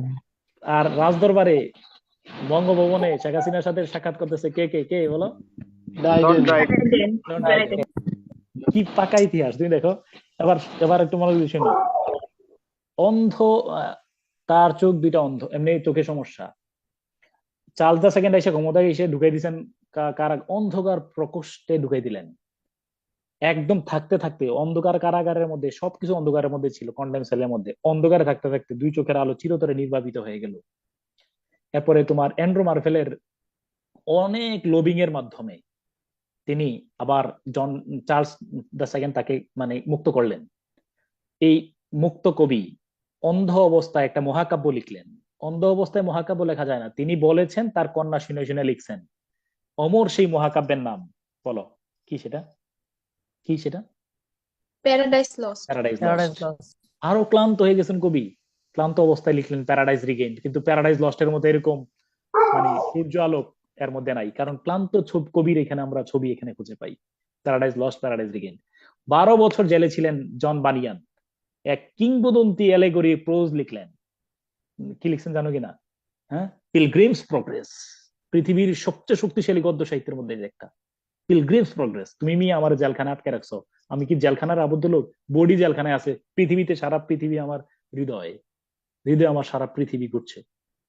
তাহলে পিলগ্রিম, এই যে দেখো, তাহলে এই যে কারাগারে আটক রাখার পরে তাই এই দুইটা। আর এদিক দিয়ে এই যে তোষামদি করে বড় হয়ে গেছেন কে বলে? John Dryden. তিনি এই যে বহুত কিছু লিখছে আর কি, যা যেগুলো আমরা ক্লাসের মধ্যে বলবো। তো এই আর কি। তো তোমরা নিশ্চয়ই বুঝছো যে এই যুগের নাম, এই যে রেস্টোরেশন পিরিয়ডের অন্য নাম হলো জন ড্রাইডেনের যুগ, আর দা অগাস্টান পিরিয়ডের অন্য নাম হলো আলেকজান্ডার পোপের যুগ। তারপরে যুগটার নাম হলো এজ অফ সেন্সিবিলিটি, 1740 থেকে 1798 পর্যন্ত এজ অফ সেন্সিবিলিটি। সেন্সকে বেশি কাজে লাগিয়েছেন, এই যুগের নাম হলো age of sensibility. Sense, reason, original feeling কে কাজে লাগিয়েছেন। এই যুগের প্রধান কবির নাম, প্রধান সাহিত্যিকের নাম ডক্টর স্যামুয়েল জনসন। গভীর মনোযোগ। ইংল্যান্ডের ঢাকা বিশ্ববিদ্যালয়, ধরো বাংলা বাজার আছে না, বাংলা বাজারের সাহিত্যিকরা যে ঢাকা বিশ্ববিদ্যালয়ের একজন পণ্ডিত স্টুডেন্ট আর কি, মাস্টার্স পাস করে বের হইছে। তো বলো যে স্যার আপনি একটা ডিকশনারি লিখে দেন, আমাদের দেশের ছেলেরা রবীন্দ্রনাথ, নজরুল এদেরকে পড়তে পারতেছে না, এরা যে শব্দ চয়ন ব্যবহার করেছেন, এই শব্দ চয়ন বাংলাদেশের স্টুডেন্ট তো পড়তে পারতেছে না। তো তিনি কি করলেন, এই 40,000 শব্দ সম্বলিত ডিকশনারি নাম দিয়ে প্রথম ডিকশনারি লিখলেন। ঠিক বাংলাদেশের গল্পটা লন্ডনের মধ্যে নিয়ে আসো। অক্সফোর্ড বিশ্ববিদ্যালয় থেকে সদ্য গ্রাজুয়েট এবং তিনি মাস্টার করার পরে পিএইচডি করে ফেলছেন। এই পণ্ডিত ডক্টর স্যামুয়েল জনসনের কাছে লন্ডনের বই বিক্রেতারা এসে বললো যে স্যার, শেক্সপিয়রকে পড়ার মতো এই দেশের মধ্যে স্টুডেন্টদের মধ্যে যোগ্যতা নাই। শেক্সপিয়র যেই শব্দ চয়ন করেছেন, এই শব্দ পড়ার মতো লোক নাই। ক্রিস্টোফার মার্লোরা যে শব্দ ব্যবহার করে গেছেন, এরা পড়তে পারছে না, তো একটা ডিকশনারি লিখেন। এই ডিকশনারি নামে ইংরেজি ভাষায় প্রথম ডিকশনারি লিখেছেন শেক্সপিয়র, ক্রিস্টোফার মার্লো, ওনাদেরকে যেন সহজে মানুষ পড়তে পারে। 40,000 শব্দ সম্বলিত, যেখানে ছবি টবিও ছিল। ওনার নাম ডক্টর স্যামুয়েল জনসন। কি নাম বলো? Doctor Samuel Johnson. He is the first lexicographer in English literature. ইংরেজি সাহিত্যের প্রথম ডিকশনারির রচয়িতা তিনি। শেক্সপিয়র মেরিট ডিমেরিট নিয়েও লিখছেন, এ প্রিফেস টু শেক্সপিয়র, আমরা পড়বো সামনে। ওকে, তাহলে 3টা যুগ বলো। নিউ ক্লাসিক্যাল পিরিয়ডে কয়টা যুগ বলো? 3টা। কি কি? Restoration, Augustan, the age of sensibility. Restoration, Augustan, age of sensibility. Restoration পিরিয়ডে বড় কবির নাম জন ড্রাইডেন। তারপরে অগাস্টান পিরিয়ডে বড় কবির নাম আলেকজান্ডার পোপ। তারপরে আর এজ অফ সেন্সিবিলিটি বড় মহারত্নের নাম ডক্টর স্যামুয়েল জনসন। তোমরা আমার সাথে বলো, কথা যে আমার শুনতেছো, তোমরা কি বুঝতেছো কিনা আমার কথা? জি জি স্যার। স্যার। আমি যে দ্রুত বলতেছি তারপরে তো ক্যাচ করতে পারতেছো, তাই না? জি স্যার বুঝতেছি। ইনশাআল্লাহ। আর যদি এরপরে বলো কারোর যদি ইয়া হয়, তোমাদের জন্য অপশন আছে রেকর্ডিং দেখা, তাই না? ওকে, 2বার 3বার জি, দেখলে কথাগুলো শুনতে শুনতে দেখবা যে আমাদের পরিচিত মনে হবে ইনশাআল্লাহ। আমি আবার বললাম, বই পড়লেও কিন্তু হয়তো, কিন্তু তোমাদেরকে আমি কাজ করছি নিষ্প্রাণ শব্দকে তোমাদের সামনে প্রাণবন্ত করার চেষ্টা করছি। হ্যাঁ, ওকে, নিষ্প্রাণ শব্দকে প্রাণবন্ত করার চেষ্টা করছি। ওকে, এবার আসো 1798 সাল থেকে 1832 সাল, রোমান্টিক পিরিয়ড। একটু রিপিট করো, রোমান্টিক পিরিয়ড কত সাল থেকে কত সাল পর্যন্ত? 1798 থেকে 1832, 34 সাল বছর। পর্যন্ত, মাত্র 34 বছর। এবং it is the early 19th century বলা হয়। 19th সেঞ্চুরি মানে 1800 সাল থেকে 19th সেঞ্চুরি মানে হলো 1800 সাল থেকে 1900 সাল পর্যন্ত। মনে রাখবে, সেঞ্চুরি পেছনের দিকে আর ডেকেড হলো সামনের দিকে। 70-এর দশক যদি বলি আমি, 70 থেকে 79 পর্যন্ত। বলো 70-এর দশক মানে কি? 70 থেকে 79। যদি আমি বলি তোমার 60-এর দশক মানে কত সাল থেকে কত সাল পর্যন্ত? 60 থেকে 69 পর্যন্ত। হ্যাঁ, আর যদি আমি বলি যে 14th সেঞ্চুরি, তাহলে কত সাল থেকে কত সাল? 1300 থেকে 1399। 1400 সাল পর্যন্ত। ইংরেজিতে 1400 পর্যন্ত বলবা। আচ্ছা, এটার নাম হলো তো। অতএব আমরা এই 19th সেঞ্চুরির প্রথমার্ধে, এবার গল্প শোনো, আমার দিকে তাকায় শোনো। এটার নাম রোমান্টিক পিরিয়ড। দুই বন্ধুর নাম হলো উইলিয়াম ওয়ার্ডসওয়ার্থ এবং তার বন্ধুর নাম স্যামুয়েল টেইলর কোলরিজ, সংক্ষেপে বলা হয় এসটি কোলরিজ। নিশ্চয়ই নাম গেছে উইলিয়াম ওয়ার্ডসওয়ার্থ। তুমি এটা নতুন নাম শোনো নাই, পুরাতন পাবলিক। আমার মানে একদম পুরো প্রিয় মানুষ, আমাদের প্রিয় কবি। আমরা ইংলিশ লিটারেচার স্টুডেন্ট না, কিন্তু এই যুগের সব কবিদেরকে আমরা চিনি। William Wordsworth, Christopher Marlowe, William Wordsworth, পরে ST Coleridge, PB Shelley, John Keats, Byron, সবাইকে আমরা চিনি। দুই বন্ধু 1798 সালে একটা বই প্রকাশ করলেন।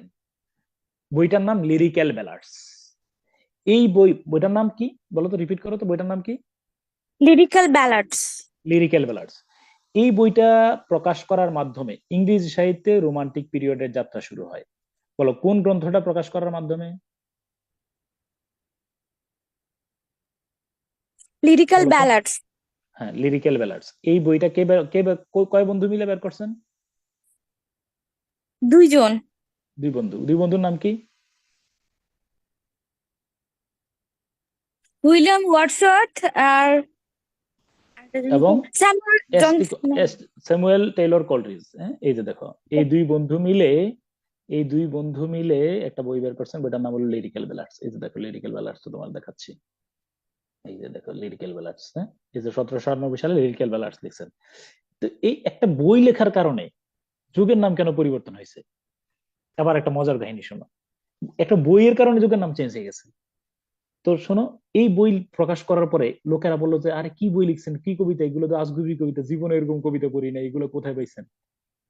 তো ওয়ার্ডসওয়ার্থ পরে আরেকটা বই লিখছেন, বলো, প্রেফিস টু লিরিক্যাল ব্যালাডস। যেটা তুমি প্রিফেস বা প্রেফিস যেটা বলো, ভূমিকা। প্রেফিস টু লিরিক্যাল ব্যালাডস, বলো কি লিখছেন? Preface to lyrical ballads. Preface to lyrical ballads, preface বা প্রেফিস, হ্যাঁ, okay, preface to lyrical ballads, lyrical ballads এর ভূমিকা। তো বললো যে শোনো, আমি নতুন ভাবে কবিতা লিখছি। এর আগে কবিতার ভাষা ছিল অভিজাত শহরের মানুষের জন্য, আমি আম জনতা, কমন পিপল, শহরে গ্রামে সব মানুষের জন্য কবিতার ভাষা ব্যবহার করেছি। এক, আগে কবিতার মধ্যে আই এর ব্যবহার ছিল না, আই থাকলে আই মানে কবি ছিল না। আমি কবিতার মধ্যে যদি আই বলতো, আই মানে আমি কবি না। আই মানে হলো, ওই ধরো হৈমন্তী গল্পটা যখন পড়ছো, তোমরা কি মনে আছে? আমরা মনে করছিলাম যে রবীন্দ্রনাথের গল্প, পরে কি এটা রবীন্দ্রনাথ নাকি অপু, কারে খুঁজে পাইছো? অপু। অপু। তো মনে রাখবা, আমরা জানি যে এটাই হলো কি বলো, তো আগের দিনে কবির ব্যক্তিগত আবেগ অনুভূতি সাহিত্যে আনা নিষিদ্ধ ছিল রোমান্টিকের আগে। উইলিয়াম ওয়ার্ডসওয়ার্থ বলেন, I wander lonely as a cloud. হ্যাঁ, I wander lonely as a cloud. I মানে আমি ওয়ার্ডসওয়ার্থ বলেন যে এখন থেকে চালু হইলো আমার কথা। I am a seer, I have the prophetic quality. আমার কথা বললে বিশ্ব মানবতার কথা বলা হয়। আমি যেহেতু কবি, আমি পৃথিবীর সব মানুষের দিকে তাকাইলে তার মনস্তত্ব বুঝে ফেলি। অর্থাৎ আমার কথা বলা হলে সবার কথা বলা হয়। এই সাবজেক্টিভিটির ব্যবহার, বলো কিসের ব্যবহার? সাবজেক্টিভিটি। এগুলো আমি সাবজেক্টিভিটি। ক্লাসে, তো অনেকগুলো বৈশিষ্ট্য ছিল। এই যে দেখো, এই যে রোমান্টিক সাবজেক্টিভিটি, কবিতা আয়ের ব্যবহার তথা কবির ব্যক্তিগত আবেগ অনুভূতির প্রকাশ, হাই ইমাজিনেশন, চাষা ভূষা, মোটে মজুর, শিশু ভবঘুরে সব মানুষের কথা নিয়ে আসছেন, লাভ ফর নেচার বিউটি। এই সমস্ত কারণে এই যুগটার নাম হলো রোমান্টিক পিরিয়ড। 34 বছরের সময়, ঠিক আছে কিনা? এবং এই যুগের মধ্যে দেখবে যে অনেক মজার গল্প। এটা আমি শেষ করবো, রোমান্টিক পিরিয়ড আমি 3-4টা ক্লাস নিয়ে পড়াবো। আসলেই তুমি দেখবে যে কবিতা কাকে বলে, কবি কাকে বলে। ওকে, তারপরে আমরা ছিলাম কোথায়? ওকে, ডান। তো রোমান্টিক পিরিয়ড 34 বছর পর্যন্ত গেল নাকি? তারপর আমরা আসবো কোথায়? ভিক্টোরিয়ান পিরিয়ডে। রানী ভিক্টোরিয়া। হ্যাঁ, ওকে, ভিক্টোরিয়ান পিরিয়ডে আসো। ভিক্টোরিয়া কই না, এই ভিক্টোরিয়ান পিরিয়ড। বলো কত সাল থেকে?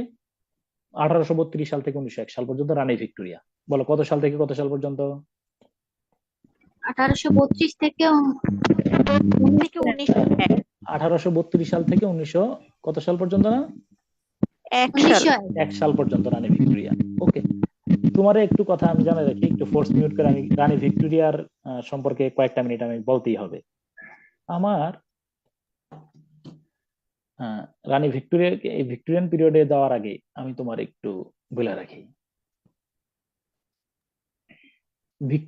রানী ভিক্টোরিয়া আমি ভারতবর্ষের একেবারে চন্দ্রগুপ্ত মৌর্য থেকে শুরু করে আইয়ুব খান পর্যন্ত, 1971 সালের আগ পর্যন্ত এই ভারতবর্ষে যত শাসক ছিলেন তার মধ্যে অন্যতম কিংবদন্তি এবং মহান শাসক আমি মনে করি রানী ভিক্টোরিয়া। আমার ধারণা তোমার একটু বলে রাখি কেন। তোমরা নিশ্চয়ই, আমরা জানছি যে 1600 সালে রানী এলিজাবেথের আমলে কি হয়েছিল, বলো কি না হয়েছিল 1600 সালে?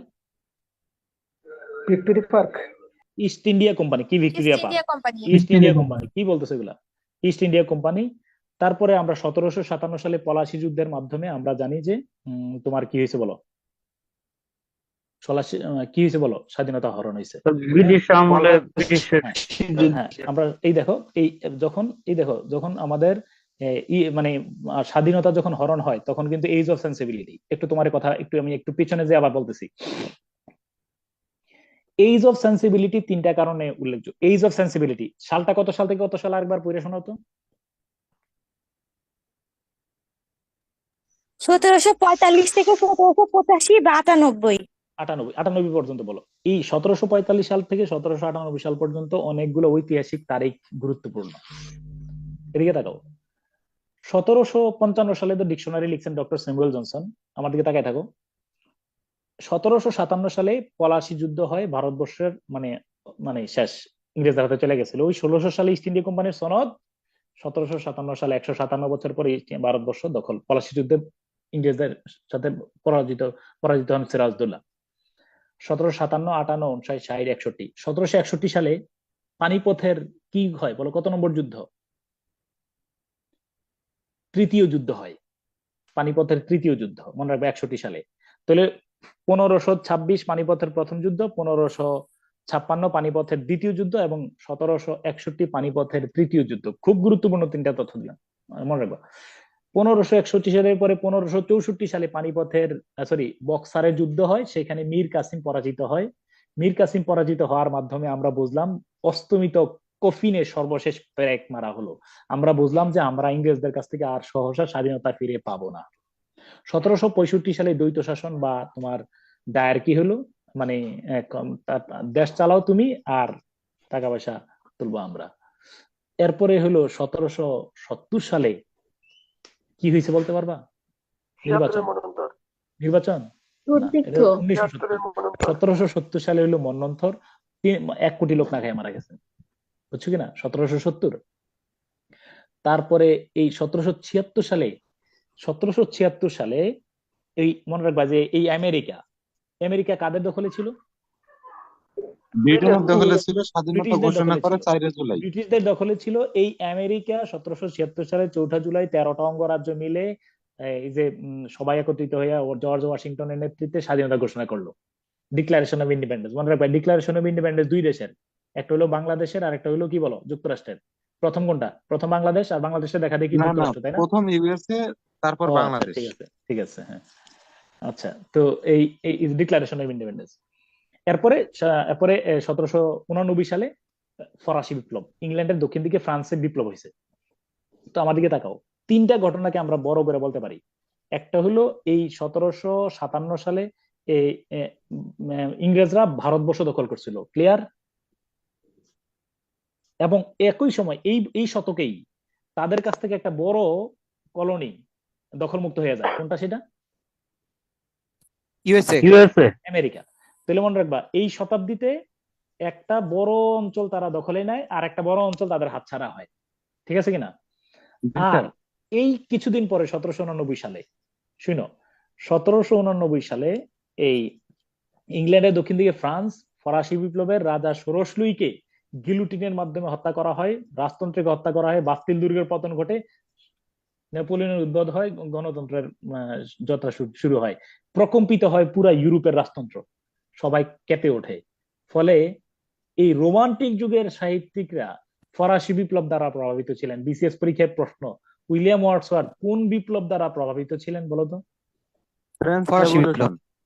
ইতিহাসের সাথে ইতিহাস দেখো যে ফরাসি বিপ্লব, কারণ এই 1798 সালে তোমার রোমান্টিক যুগের যাত্রা শুরু, তার কয়েক বছর আগে ইংল্যান্ডে ফ্রান্সে ফরাসি বিপ্লব হয়। ওকে, তো এবার আসো, এরপরে এর এই ধারাবাহিকতা মনে রাখবা। 1757 পরে 100 বছর পরে 1857 সালে ভারতবর্ষে কি হলো বলো? সিপাহী বিদ্রোহ।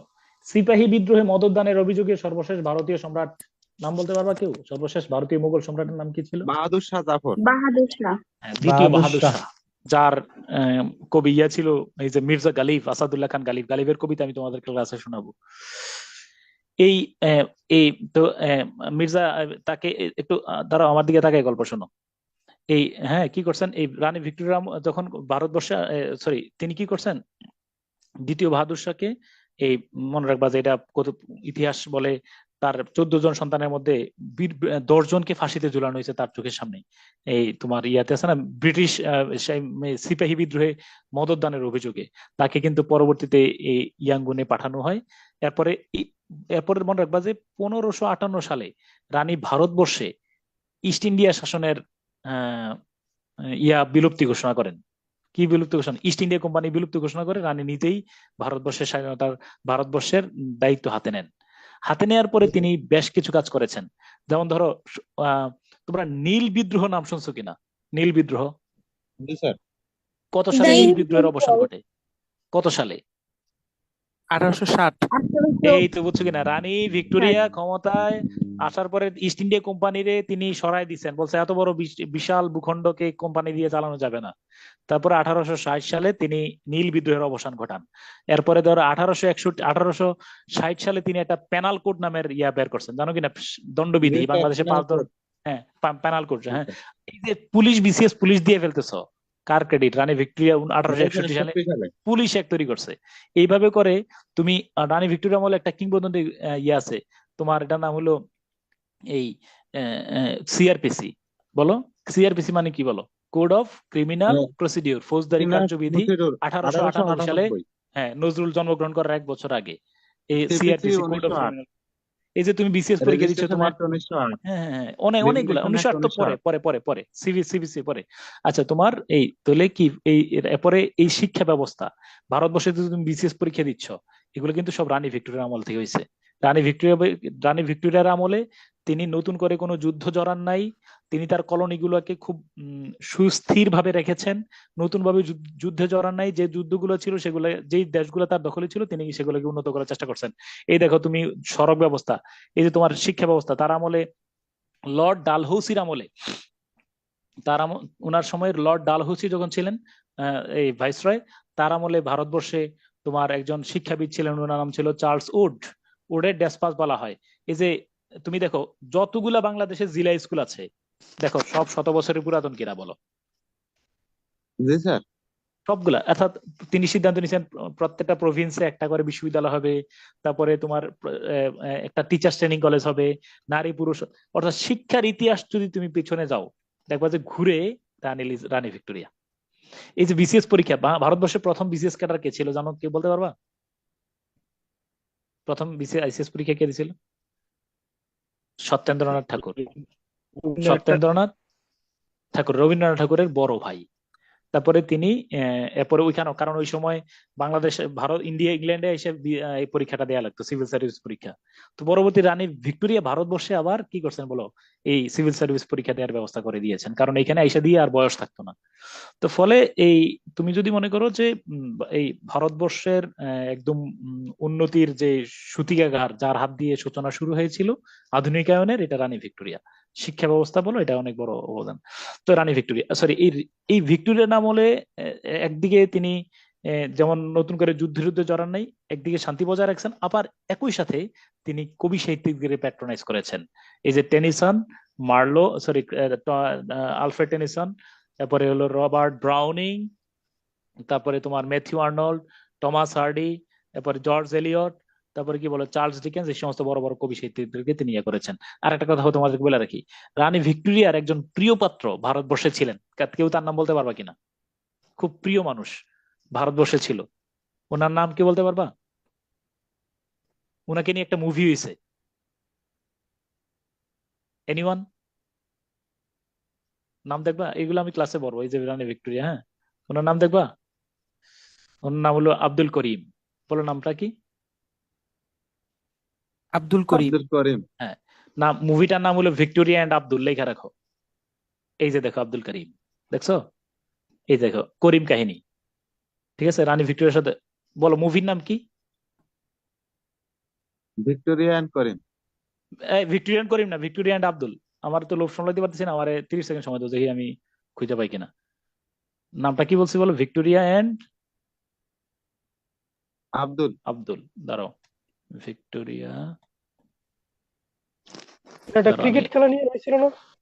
না না, দাঁড়াও, ভিক্টোরিয়া এন্ড আব্দুল ক্রিকেট, দাঁড়াও একটু একটু একটু সময়, 30 সেকেন্ড সময় দাও, আমি শেয়ার করি হ্যাঁ তোমাদেরকে। একটু তোমরা একটু সার্চ দাও, কি নামে সার্চ দিবা বলো? Victorian Abdul. Victoria and Albert হলো ওনার স্বামী, আর আব্দুল হলো ওনার ওই যে প্রিয় পাত্র। হ্যাঁ, এই দেখতে পাচ্ছ নাকি? এই হলো ট্রেলারটা, শুধু দেখো, অসাধারণ একটা মুভি। একজন সার্ভেন্ট, ঠিক আছে, নামটা কি বলো, মুভির নাম কি একটু তুমি এই শুধু এখান থেকে দেখতে, হ্যাঁ। এবং তাকে বলো রানী, হ্যাঁ, দা সার্ভেন্ট বিকামস এ টিচার। দেখছো, দা সার্ভেন্ট বিকামস এর কি বলো, জানানোর উদ্দেশ্য হলো রানী ভিক্টোরিয়া আমাদের দূরের কেউ না। আজ থেকে তোমরা কে কোন জেলায় আছো এখন, দুই একজন নাম বলো। স্যার নড়াইল। বাংলাদেশ বলো, ভারত বলো, যেখানে বলো, আজ থেকে 100 বছর, হ্যাঁ, যেই জায়গায় থাকো। তুমি এখন 1999 সালে আছো। কাজী নজরুল ইসলাম যখন ক্ষমতায় করছেন, ভারতবর্ষের রানী কে ছিল বলো? ভিক্টোরিয়া। একচ্ছত্র রানী ছিলেন ভিক্টোরিয়া। অর্থাৎ ভিক্টোরিয়া, এখন যেমন শেখ হাসিনা আমাদের দেশ চালাচ্ছেন, ওই সময় দেশ চালাইতেন কে বলো? রানী ভিক্টোরিয়া। কথা কি আমি বুঝাতে পারছি? অতএব ভিক্টোরিয়ান পিরিয়ড এটা ইংরেজি সাহিত্যের অংশ না, এটা আমার ইতিহাসের অংশ। কথা কি আমি বুঝাতে পারছি? এত কথা বলার উদ্দেশ্য কি আমার, বুঝছো? জি স্যার। জি sir. It's not Victorian period. It doesn't belong to England. It is a part of our history of Bangladesh. Clear? তুমি ঘুরে ঘুরে উল্টে যাও। শেখ হাসিনার পূর্বে খালেদা জিয়ার পূর্বে এরশাদ, এভাবে করে যাইতে দিতে 1832 সাল থেকে 1901 সাল পর্যন্ত কাকে পাইবা? রাজা রানী ক্ষমতায় কাকে পাবে? ভিক্টোরিয়া। আমি কি বুঝাতে পারছি? ওকে, ভিক্টোরিয়ান পিরিয়ড কে আমরা মজা করে পড়বো ইনশাআল্লাহ। ওকে, লাস্ট পিরিয়ডে চলে আসছি 1900 কত সাল পর্যন্ত, আমাদেরও সময় একদম শেষ পর্যায়ে। বলো, কত সালে আসলাম? 1901 সাল থেকে 1939। 1939। এটা বন্ধ হয় না কেন? আচ্ছা দাঁড়া, 1901 সাল থেকে 1939 সাল পর্যন্ত হলো মডার্ন পিরিয়ড। আর 1939 সাল থেকে, দ্বিতীয় বিশ্বযুদ্ধ থেকে প্রেজেন্ট, এটার নাম হলো পোস্ট মডার্ন পিরিয়ড। আচ্ছা, মনে রাখবা, মডার্ন পিরিয়ডের দুইটা অংশ, একটা নাম হলো এডওয়ার্ডিয়ান পিরিয়ড আর একটা নাম হলো জর্জিয়ান পিরিয়ড। বলো, মডার্ন পিরিয়ডের কয় অংশ? দুইটা। কি কি? একটা হচ্ছে দ্য এডওয়ার্ড পিরিয়ড আর একটা হচ্ছে দ্য জর্জিয়ান পিরিয়ড। আমার দিকে তাকাও। আচ্ছা, আমি যদি প্রশ্ন করি, তোমরা কমেন্ট বক্সে লিখো তো, আজ থেকে আমরা চলে গেলাম, এখন তো চলতেছে 1923 নাকি? আজ থেকে 100 বছর আগে চলে গেলাম। সরি, 2023, 1923। 1923 এমন একটা সাল মনে রাখবা, মানে নজরুলের বিদ্রোহী কবিতার প্রকাশের পরের বছর। বলতো, এখন দেশ শাসন করছেন শেখ হাসিনা। 1923 সালে ভারতে নরেন্দ্র মোদী, পাকিস্তানে কিনা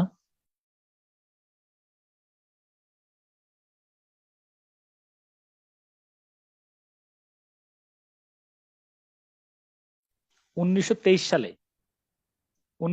সালে এই কে ক্ষমতায় ছিলেন, কে বলতে পারবা? 1923 সালে কে ক্ষমতায় ছিলেন? এনিওয়ান, কে বলতে পারবা কিনা? 1923 সালে বেনজির ভুট্টো ছিলেন। Thank you so much, congratulation. সার্থক। 1923 সালে বেনজির ভুট্টো ছিল।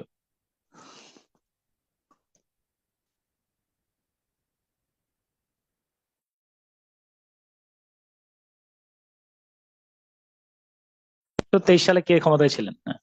রানী ভিক্টোরিয়া 1901 সালে মারা গেছেন, আবার তিনি 1923 সালে পুনর্জন্ম লাভ করেছেন। কংগ্রেচুলেশন, থ্যাংক ইউ, চমৎকার। আর কোন উত্তর?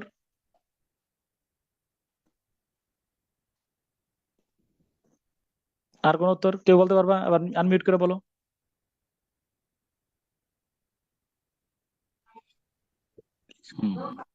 Thank you so much.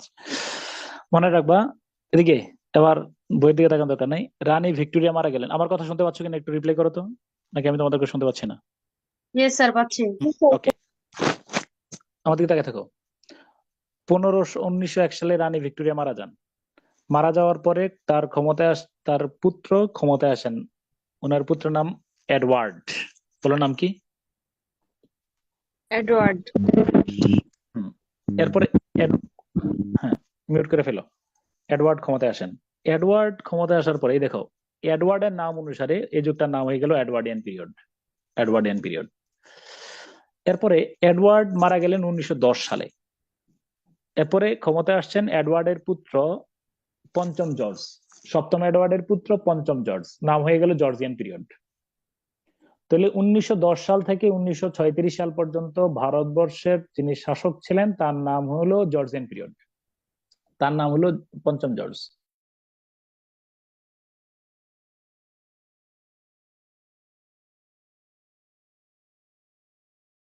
বিদ্রোহ হয়েছে, যত বিপ্লব বিদ্রোহ হয়েছে কার বিরুদ্ধে হয়েছে বলো? কার বিরুদ্ধে বলো? কার বিরুদ্ধে হয়েছে? ওই যে এই পঞ্চম জর্জের বিরুদ্ধে হয়েছে। হ্যাঁ বিপ্লব। জাস্ট আমি একটা সেকেন্ড সময় নেবে, অনলি 1 সেকেন্ড, আমি একটু মিউট করতে হবে, অনলি 1 সেকেন্ড। হ্যাঁ,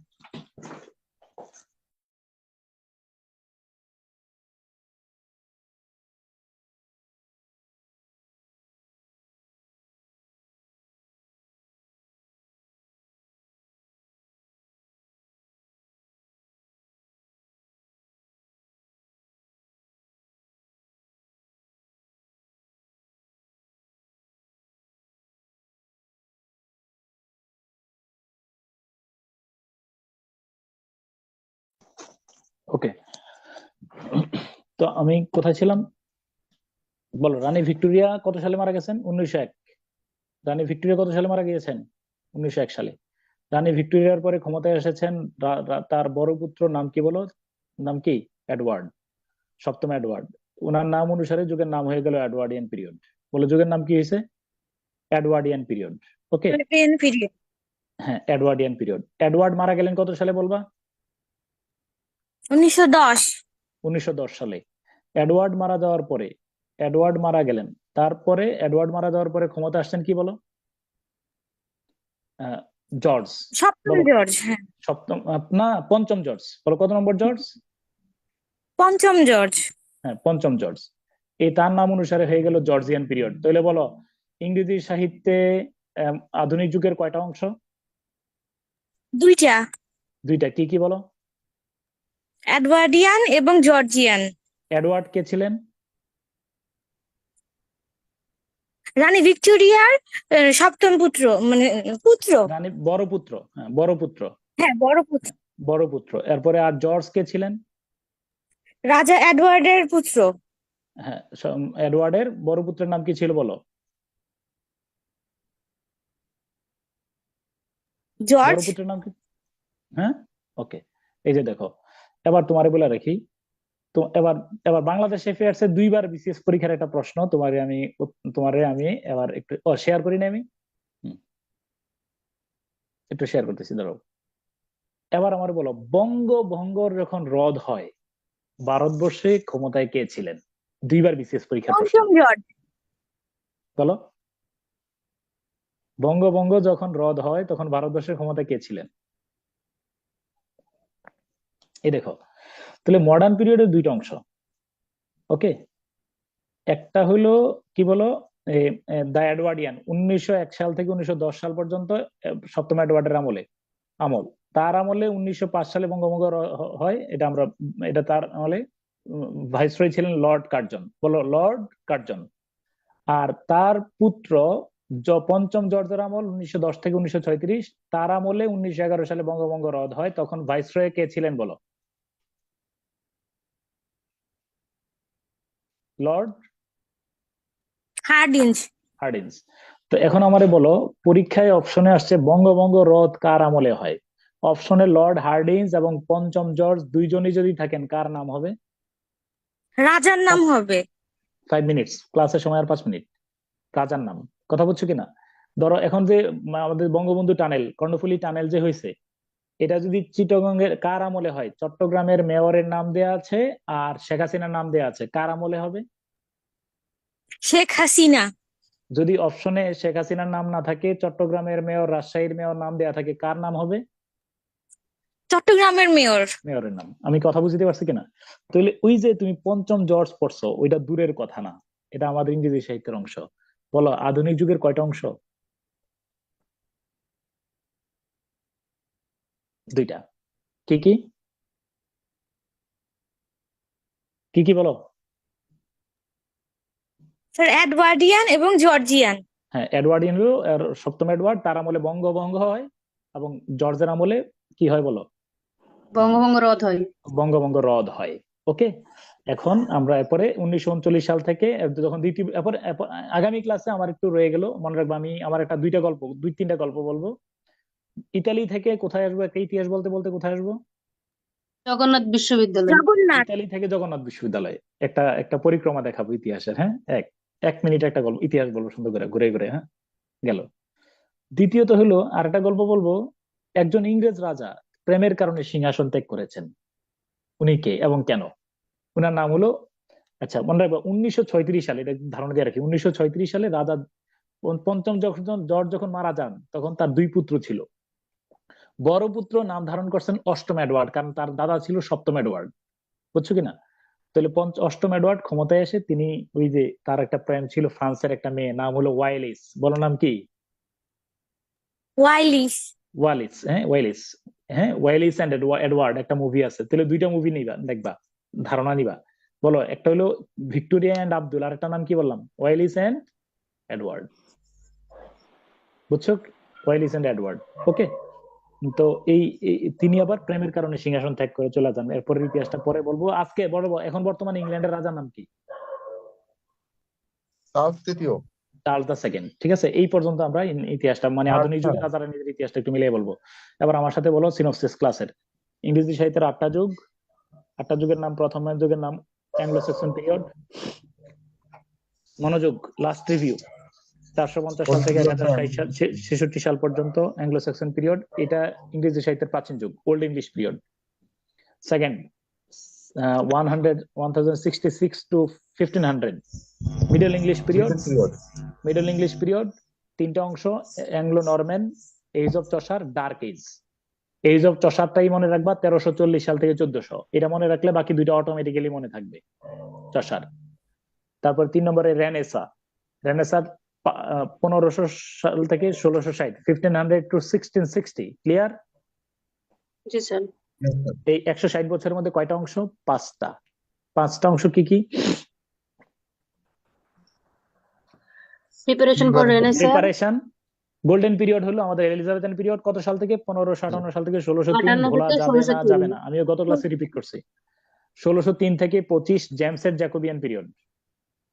25 থেকে 49, 25 থেকে 1625 থেকে 1649 চার্লসের ক্যারোলিন। নো মনার, কোন রাজা ছিল না 11 বছর, যুগের নাম কি? কমনওয়েলথ। এই হলো আমার রেনেসা শেষ।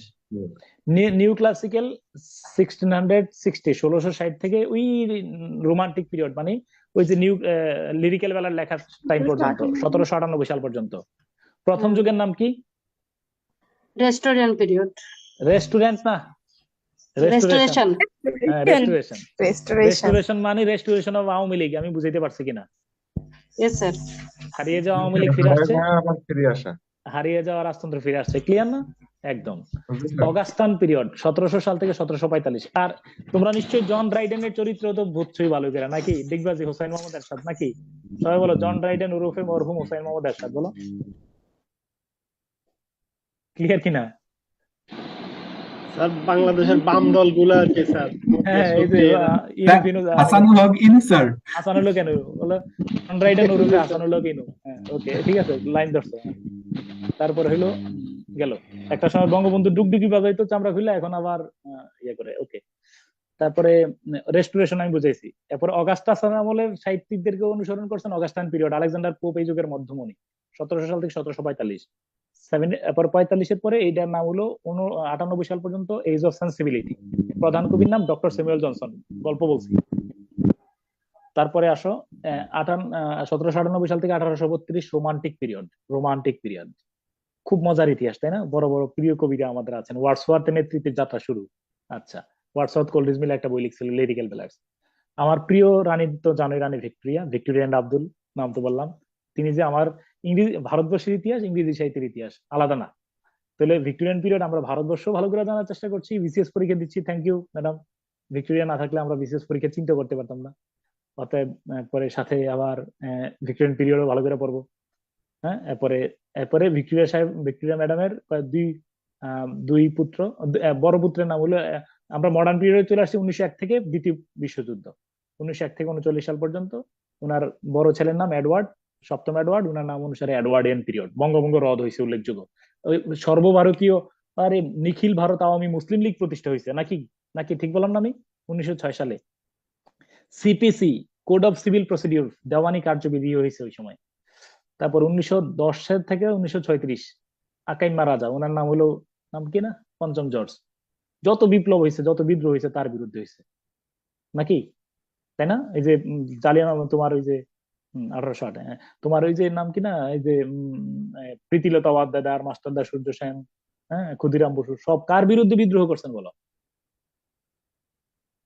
ব্রিটিশ শাসন। রাজার নাম কি ছিল? কেউ আরেকবার বলো, রাজার নাম কি ছিল না, একটু বলো, মিউট করে ফেলছিলাম, বলো রাজার নাম কি ছিল? পঞ্চম। আমি বিদ্রোহী কবিতায় রবীন্দ্রনাথ নজরুল লিখছেন, আমি ভগবান বুকে একে দেব রব পদচিহ্ন। এই ভগবানটা কে? হুইজ ভগবান?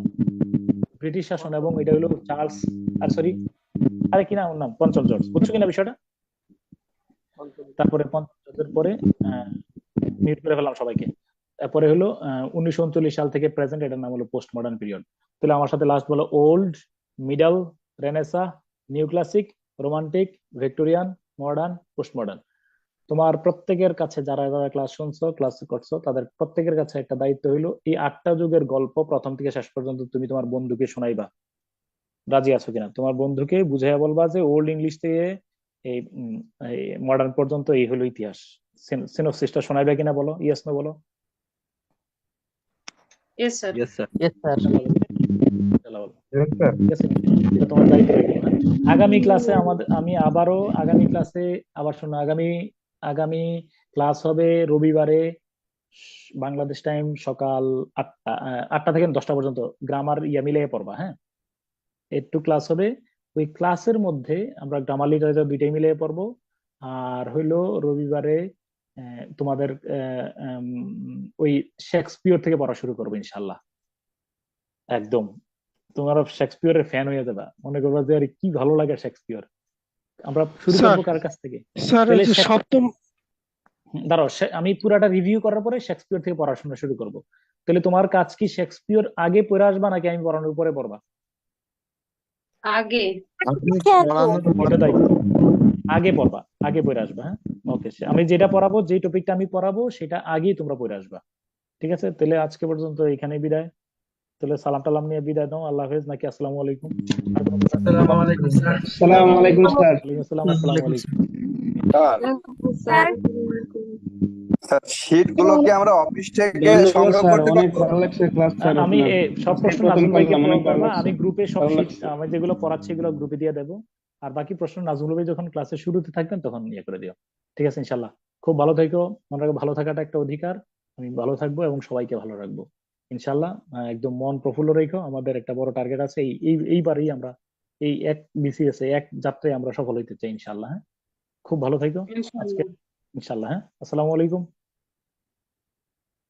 ওয়ালাইকুম আসসালাম। আসসালামু আলাইকুম স্যার।